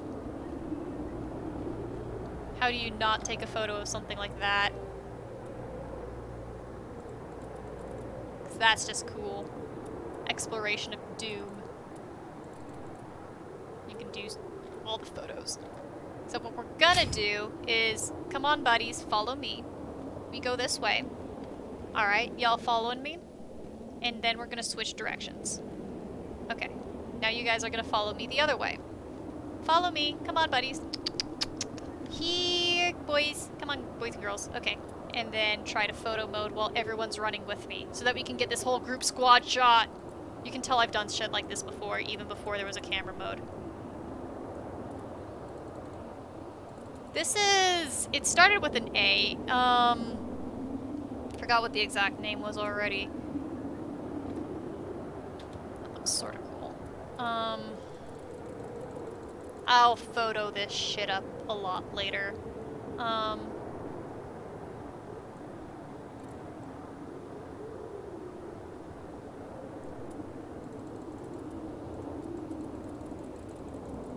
Started with an A, and then it was like an A, it was AI, we can look at what the name of the planet was later. and then I can take more photos, because doing something like this can get some really cool shots when you have your squad running behind you and then the lighting of the sun or the moon or whatever it is that you're at. Especially when you're on high ground on a mountain, it can look really cool. Really cool. I think I've just about depleted the interesting stuff in this planet for this current time. Beam me up, Scotty. Let's see if I remember what the fucking button was. Oh, right. You can do that. And you can also jump. Yes, you can jump in a car. Boing. Okay. Anyway, damn fucking button. Speaking of, I forget my buttons,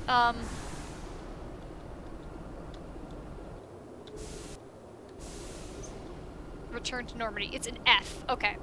There we go. And so that's the side mission. Exploration-y, whatnot-y stuff. Sometimes it gets dull, sometimes it's fun. Okay, it's Agibinium. You forgot your butt. Yep, so it's Agibinium. And it's in the Amazon cluster. Okay. And sometimes, once these clusters have more side missions, you'll be able to go to more star systems in them as well. Alright, Armstrong Nebula, Kepler Verge. I really don't have too much of a preference of Message coming in from the brass at Arcturus. Patching it through. Arcturus. Oh. Normandy? Admiral Hackett here. We're getting reports of a marked increase in Geth activity in the Skyllian Verge. Surveillance drones have identified Geth outposts on 4 different planets in the Armstrong cluster. We need someone to take them out. See, told you that Hackett would be back. We have any idea what they're after? Hackett Hard to making a say. racket. They may be just gathering intel on us. Or maybe they're setting up staging grounds for hit-and-run attacks on human colonies. It could be the first wave of an invasion. Let's hope not. We need someone to investigate this, Shepard. Finding Saren is still your top priority, but you've got experience fighting the Geth. You're the logical choice to take out these outposts. Okay. We're transmitting all the locations of known Geth outposts in the Armstrong cluster to the Normandy now. Admiral Hackett out. Yeah, this one. Okay, so there are 4 fucking Geth outposts, and you fight fucking Geth on every single one of them. This one. Actually, it's probably better that I ran into this when I'm on a lower, level instead of a higher level, because some of the Geth battles are just shit. The side mission stuff is a lot more interesting by the time you get to Mass Effect 2. Mass Effect 1 side mission stuff can get very repetitive. I mean, don't get me wrong, I still enjoy the game. I am a completionist through and through. But this is the planet we're gonna be landing on. But oh my fucking Thor, this mission. So you go through 4 Geth outposts, and then you have to get, like, the final one, so I think there's, like, a fucking 5th. Yeah. Yay! Light has returned with awesome shit. We are about to start another side mission, and I'm grumbling about it already. Okay, so Matriarch Dilanaga's writings. This is actually for Conrad Werner stuff again. I know this sounds bad shit, that my stupid idiot fan that's like salivating all over me is going to be relevant to Matriarch Dilanaga's writings, but trust me, we have to collect all of Matriarch Dilanaga's writings in order to pass a fucking side mission in fucking Mass Effect 3.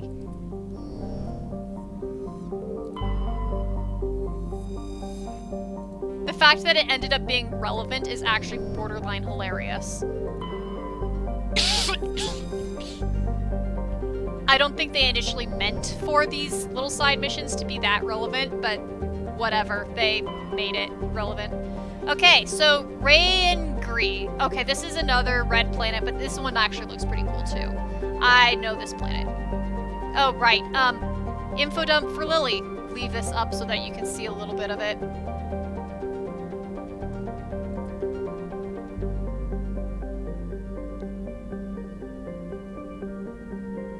Okay. Earthquakes and cyclonic windstorms. The planets are gonna rip each other apart. Cool. So, we're fighting the Geth. Who do you want me to bring with me? Pick anybody. I don't really care. I do not optimize my squads. We will survive no matter what. So, vote now! Yeehaw! Votey votey.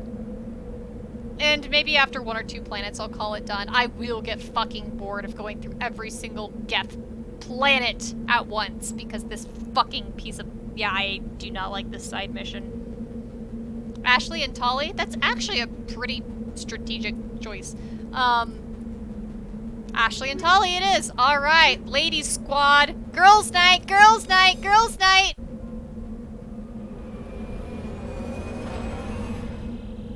And yes, they just fucking dropped the ship, car like that. Alright, let's see how it looks.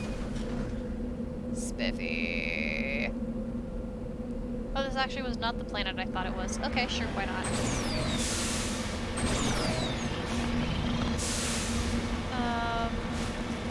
Cool. There's nothing in the corners. Map. There's the motherfucking overrun research post. There's the motherfucking Geth. Okay, let's just get this over and done with! Killing evil robots is... Yeah, it's totally a normal girls' night. I don't know what you're talking about. Every single time I do a girls' night, we're out just like, you know, stabbing things.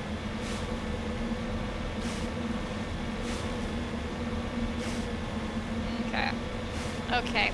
Wow, they made this look so much better. You do not understand how even the slightest texturing difference makes this look so much more like a planet instead of a mound of old crap. Like that wall texturizing is making me happy.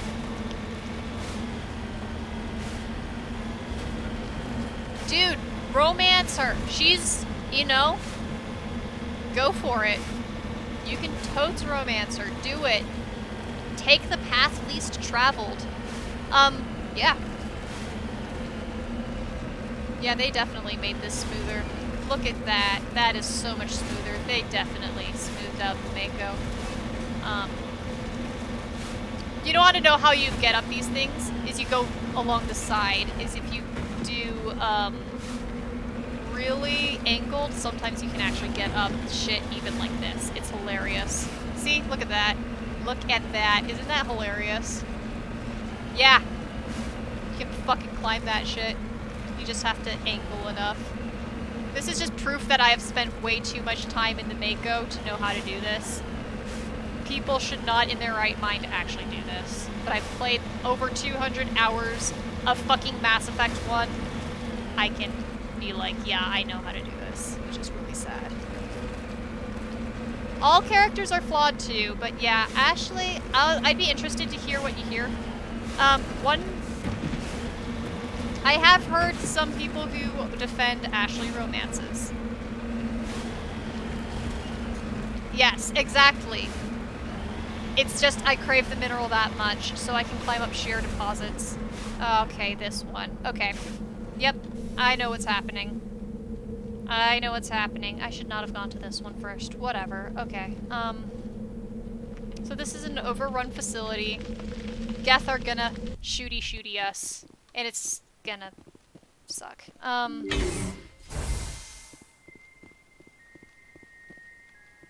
Hear the ominous music. I get so fucking tired of this music because it is way too damn many places that have this music. Weapons, locker decryption. Got my shit. I could actually look at my inventory and make my inventory better.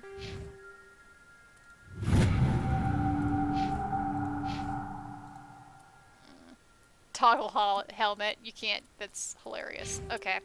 Equipment. Anything slightly interesting?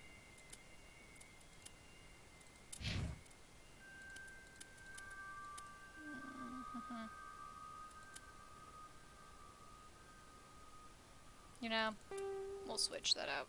Ash is actually a sniper, so it's slightly relevant to her. Cool. We're gonna want to keep the synthetic killing.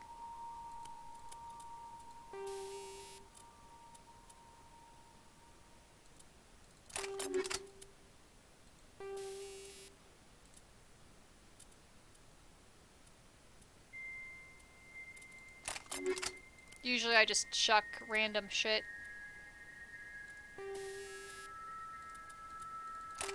In here. I should have saved some other armors. You can wear some really corny looking armors. Yep, yep. Do it, man. Do all the romances. Do the ones that people will gasp at you for. Just... There we go.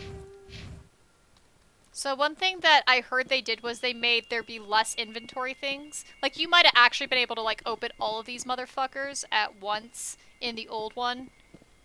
You could salvage that much more crap. But then, holy motherfuck, you had inventory overloads. So I don't know if they actually, like, decreased the number of salvageable locations that you have, or you just pick up fewer items in all the locations. I don't know, but I know they balanced it.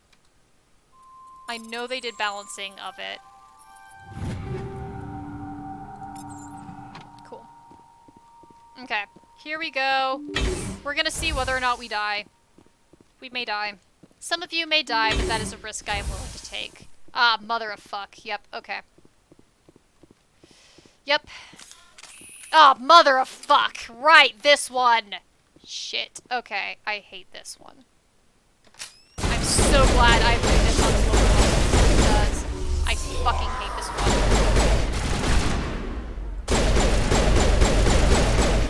On higher levels, all the husks will rush you so motherfucking fast, it is legitimately balls shit. Like, some of them is so bad. I hate it when it's on higher levels.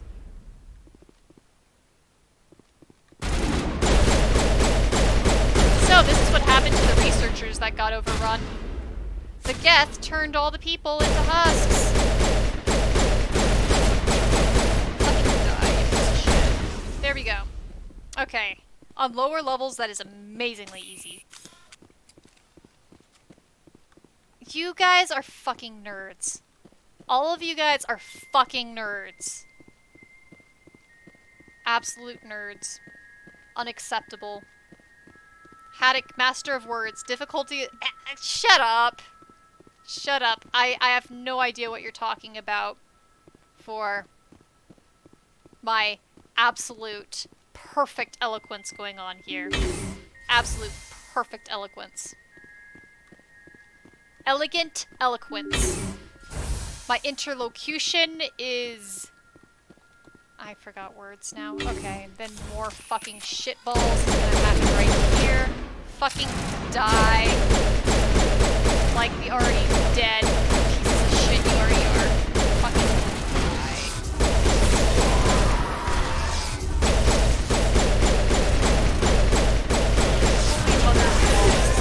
So much easier than on higher difficulty levels.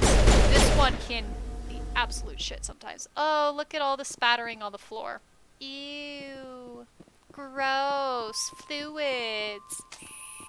Shut up and don't quote me on that one! Bad Lily, no! No!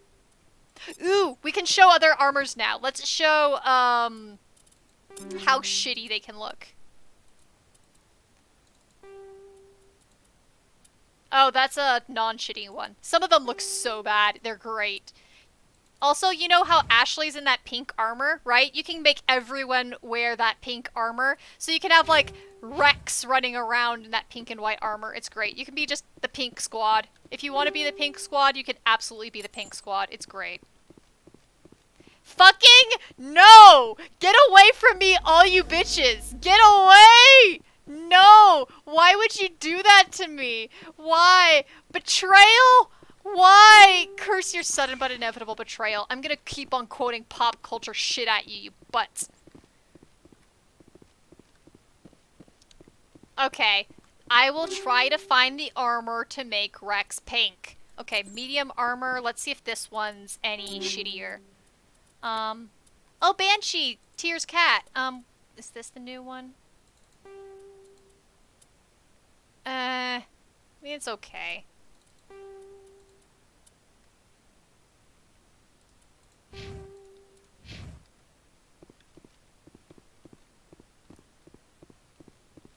Like, there's yellow and... Like, there's... Oh, mother... Right. Fucking, I forgot that the Geth come back at you.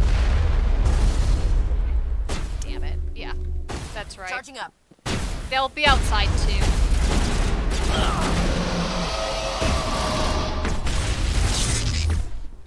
Oh, I took out Tolly. Cool. Oh, mother of balls! Why is there a... Shit. Okay. They charge you! No!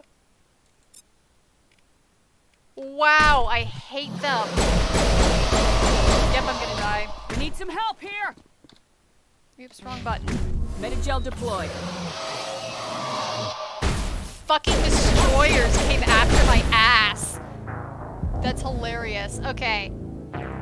I forgot that they were destroyers. Okay, that's balls. Okay, did I save before or after I scavenged things? Okay. Holy cow, they run at you. Boo. Okay. We're gonna open up this door so that we have escape routes.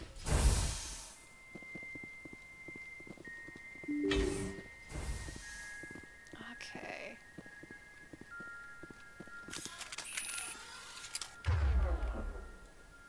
And prepare for shit this time.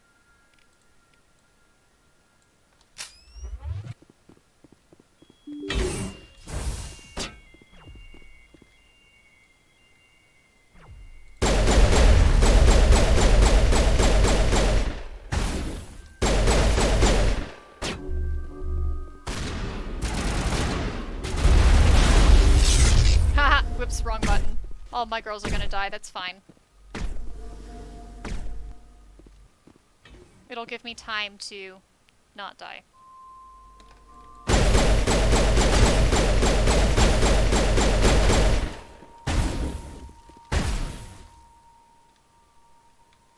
This is terrible planning.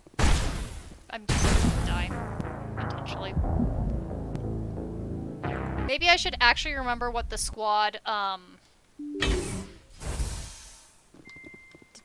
squad, commands were, so that I can actually tell them to do things. Okay, what are the actual buttons?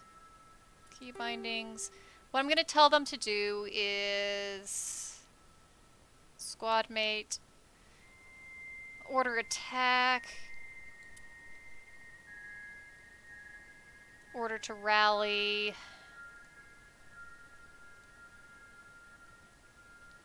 I am too tired to think. Okay, so Q's probably the one I want. Of course you are, fucking light. Why am I friends with any of you?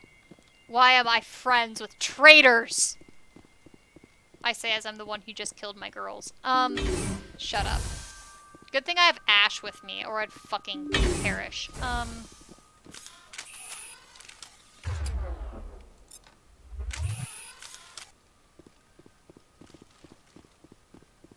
Fucking hate this so fucking bad. Okay, girls, come with me back here, okay?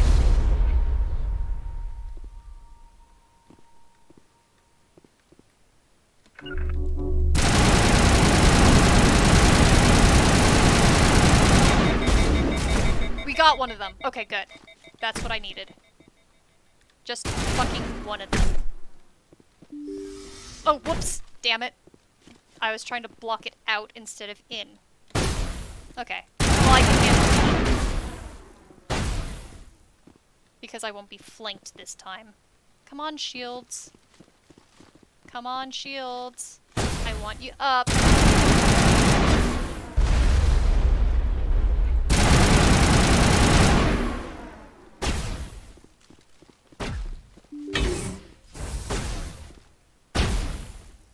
Shields.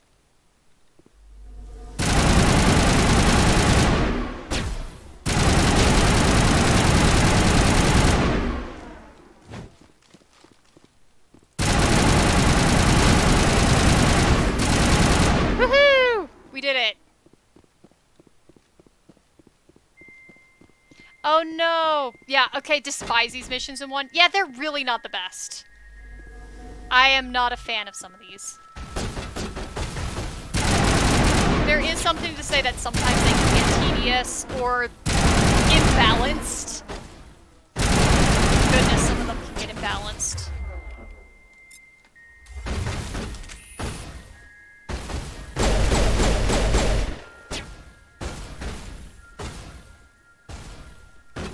Come on, fucking shields.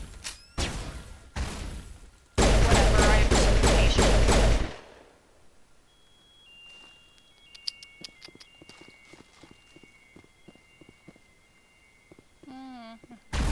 There's that shit. Yep. Come on out. Come on, buddy. Come here.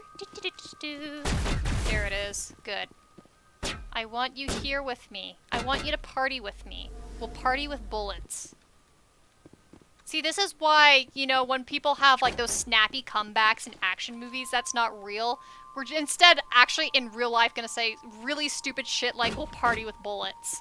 Because that is a stupid thing to say. Next stream is going to be Wednesday. Yes, so I'm going to actually start streaming, like, the relevant content instead of the side missions. And I'll be doing it every Wednesday and Saturday. I need to pop into your streams. I've, like, saved the, stuff, but I haven't gotten around to it. I got distracted with work life, but I do want to pop in. Because I've seen that you've been doing streams. Okay, really? They're that lazy to lure? This damn game needs to keep that up. Adrenaline burst. Just put the damn shields up.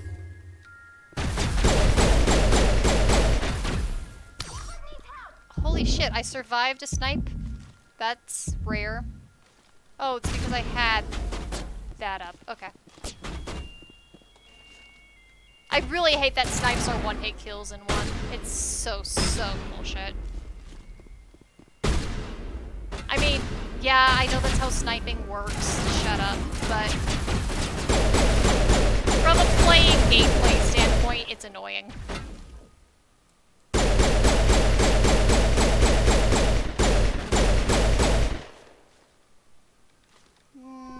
Did that bitch ever come out from the corner? Yes. Okay.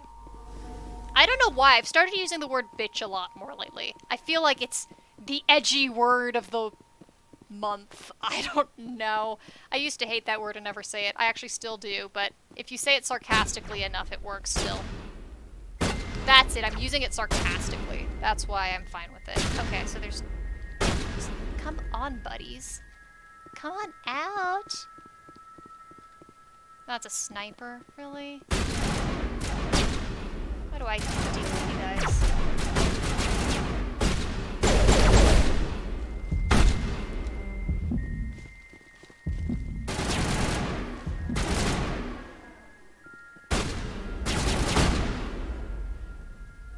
Yeah, I mean, granted, once I get my sniping level up higher, it will be,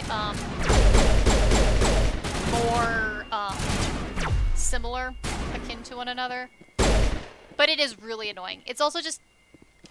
I mean, they do give fair warning. Once that red thing pops up, you know how to hide. It's not complete bullshit. There are some enemies in 3 that I think are more bullshit. But, yeah. Like, there's one enemy that... if it gets close enough to you, it will be an automatic one-hit kill. I hate that enemy. I hate it so much. And in fact, that enemy is in complete bullshit for certain classes in the multiplayer. Like, literally, you cannot kill that enemy as a melee player because it will just one-hit kill you once you get close. It's so bullshit. And then they will attack me right back here. Oh look, the Geth attacked me out here too? Who would have guessed? Tali, get out of the way. That's what I have to do.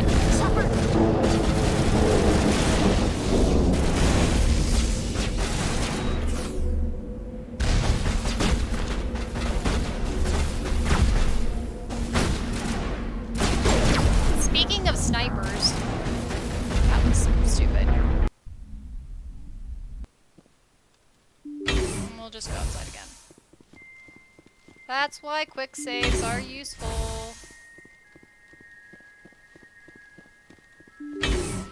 So the funny thing is, I'm so tired that for like the last hour I've actually felt dizzy.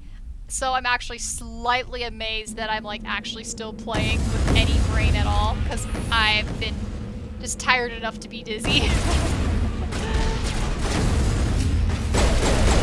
You're the one that killed me last time, so you get first death this round. Man, they're loud. Oh right, we're gonna change the volumes for Silas. I'm sorry. I completely forgot that we were gonna drop down to 70. There you go. That should help a little bit with the headachy stuff too. I mean, dizziness? I don't know. Head weirdness. For myself and for you.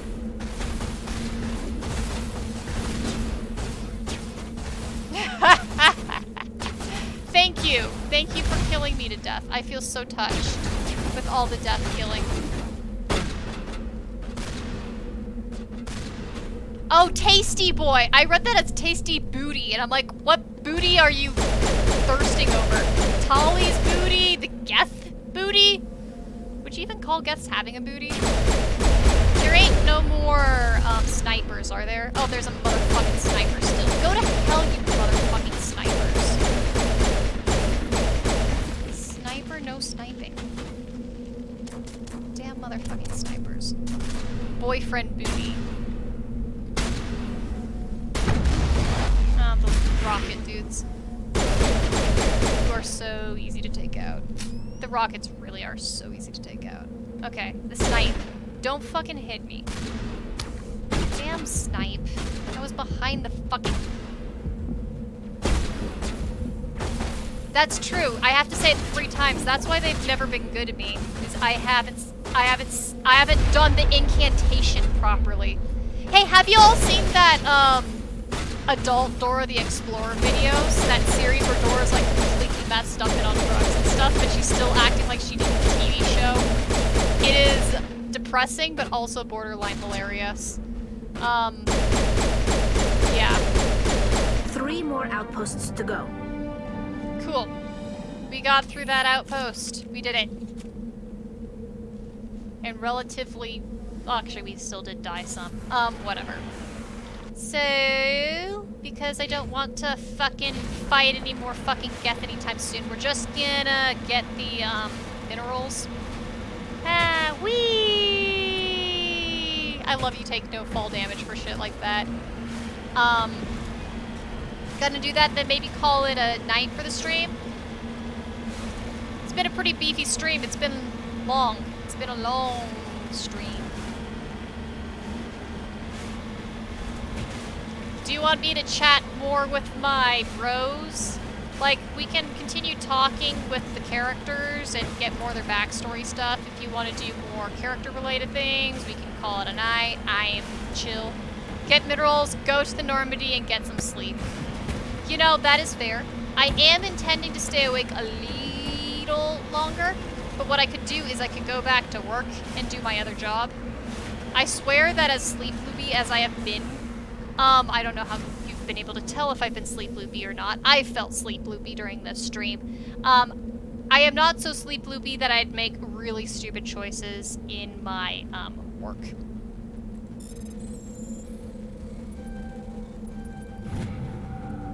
Thorium. Oh, damn it. Mother of fuck, they still have that issue. Okay. No! How dare you! Betrayal! Betrayal of the highest order! Traitor.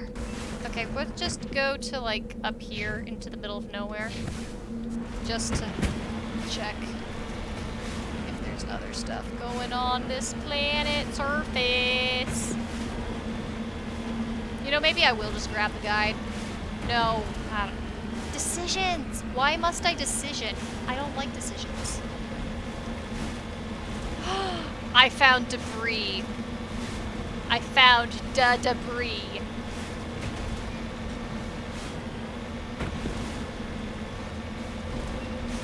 Damn. Okay. Of course you do. Of course you do. Okay, y'all vote for when I should do that live music nut night. I'm not quite ready for it because I have to do cleaning. And so, in order to do my record cleaning, to actually get them cleaned good, I have to visit my parents because they have the record cleaning equipment. So I can't quite do it yet. Because I figured that when I do the music nut night, I should have more options available for your pleasurable perusing.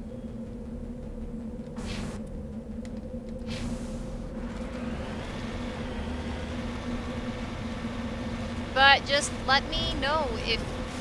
Actually, no, I'll let you know when my records are cleaned. And then we can gauge interest a little bit more as far as a live music info dump night. I could make all my streams so much more professionally, but it's just, I don't know, there's something fun about being off-kilter and being with friends and just keeping it as low-key as possible. I just feel like it's better that way, it's more fun. It makes it a hangout with friends instead of like a gig that you're doing. And I'd rather just hang out with friends. Yeah! Okay, so people make fun of lens flares in like the new Star Treks. No, Mass Effect's been doing all the fucking lens flares for fucking eternity. They love their lens flares, and frankly, I'm a sucker for lens flares too. I totally enjoy the lens flare shit. Like, I don't care how overdone it is, it's fun.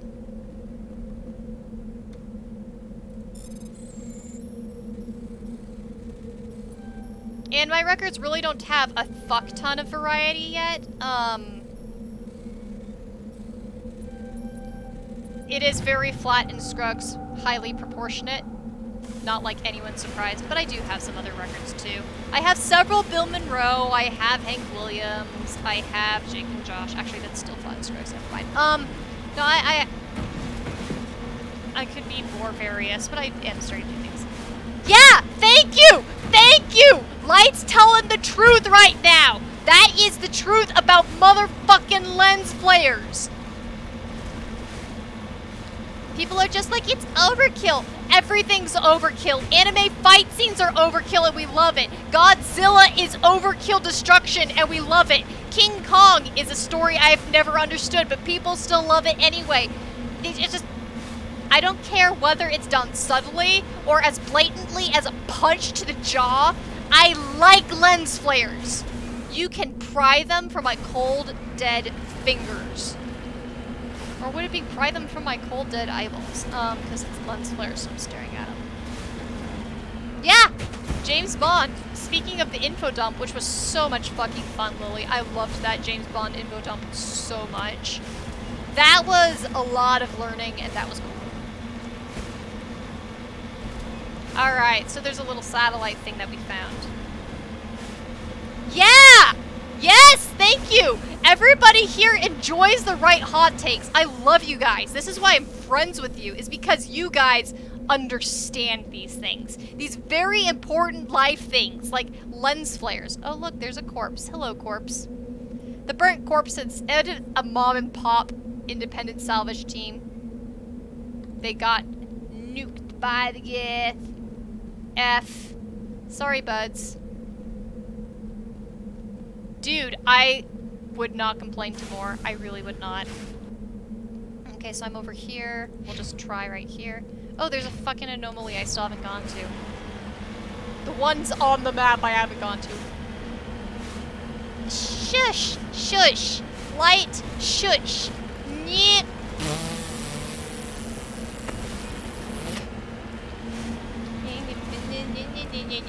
Don't poke holes in my logic. You need to turn back, Commander. You're going beyond the range of the operational area. You made me go into the wrong location. So that's the operational area. Okay, let's do the path of least resistance. Let's actually not, like, use the Mako for ill. See, this is why people... This Mako is still more balanced than the other one. You need to turn back, Commander. You're going beyond the range of the operational area. Whee! I love you guys. I love friends. I'm so happy to have friends like you.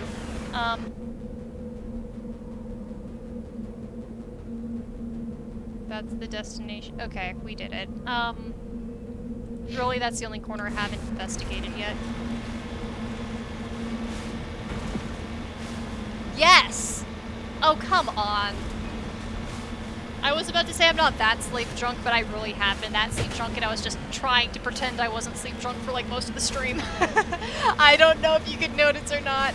I haven't, like, let loose yet. I can be worse. If you ever want me to, like, stream when I am really sleep drunk, it probably would be entertaining in all the wrong ways. Ooh, is there an anomaly? There's an anomaly. I found shit. Yes, I am a butt. I am also all other anatomical forms. I am a singularity of anatomical forms. I am a unity.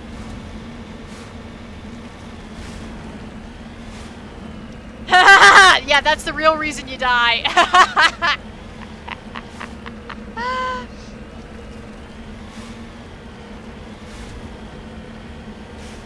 You know what? We should have had an option. We should have had a hug crew member option. That would have been great.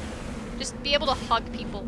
Just hug Joker against his will. I mean, you know, lightly so that he doesn't get hurt, but hug the Joker.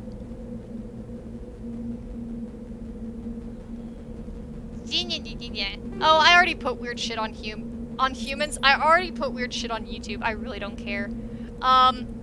It's not like anyone's gonna find me. I want Joker hugged. I want to hug Joker. Okay. Avenger. Come on, I'm looking for the shitty armor. Where's the shitty armor? There it is! There's the awkward pink. See, there it is. It's awkward and it's pink. Yep, you can do all sorts of stuff. Going back to my in-7 outfit. But Ash can get the, upgrade.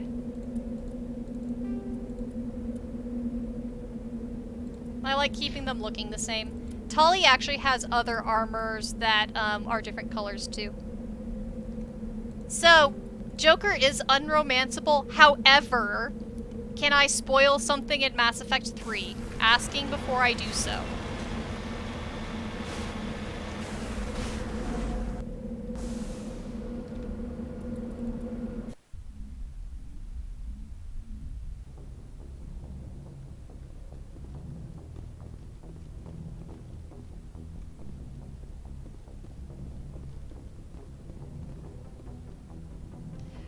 I was gonna say something about Joker, but,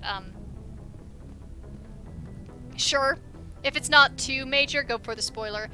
It's a Joker character arc thing. Here, I'll put my hands up to say that this is the spoiler, and when my hands come down, it is no longer the spoiler. So you can choose to mute me as long as my hand is up if you don't want to. It's not, like, huge, but it is, like, central to Joker's character plot, I guess. So, here goes the hand. You might not be able to romance Joker. However, Joker has one of the best romances in the entire series. It is an amazing romance, and if you don't have at least some appreciation for the ship, there is shit wrong with you. Okay, and there we go. And then we'll be able to talk with the council right there. Blah, blah, blah, blah, blah. The comm link.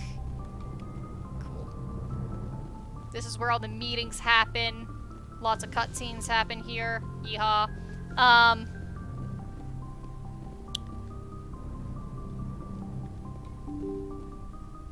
Joker gets a very entertaining romance. a very entertaining romance. Yeah. So, we have been streaming for motherfucking 3 hours, and that's a long time. I'm assuming you guys want to call it a night. Holy fuck, it's 4:30? Yeah, wow, I made it to 4:30. That's actually impressive. If you want, though, we can talk to crew members if we want to end this, stream on an actual, plot relevant-ish thing. I don't know. I'm pretty done. I have gotten my fill of testing the shit that I wanted to test, and I can just screw around now and finish fucking killing all those fucking Geth off screen, so that by Wednesday we'll actually go into a mission. It will be a mission checking out Matriarch Benezia's daughter, is what's gonna be the next mission. Okay, so y'all want me to go to sleep. Okay. Well, thanks again for hanging out. It was a lot of fun. I hope that it wasn't too boring doing like a really casual stream for once, where it was like just basically the background stuff. But now you get to see sort of what like everyday gameplay of Mass Effect looks like beyond the central missions. Yeah. Observe the ass. Okay, save. Exit game. Yeah. And call it a night. Thanks so much. Yeah, I love this game so much. I love this series so much. I'm so excited, and I'm really excited to be like plunging forward with the plot. So, aw, you guys are too nice. Way too nice. How dare you? This is illegal. Absolutely illegal. Also, the pink and the yellow looks hella good. So, yeah, there we go. There's the stream. And thanks for everything and all the everythingness. So yeah, I'll probably be on Discord for as long as I am awake. We'll see how long that lasts. And yeah, I will see people on the stream next Wednesday. And again, next Wednesday's stream is going to be checking out Matriarch Benezia's daughter. Yeehaw! Adios.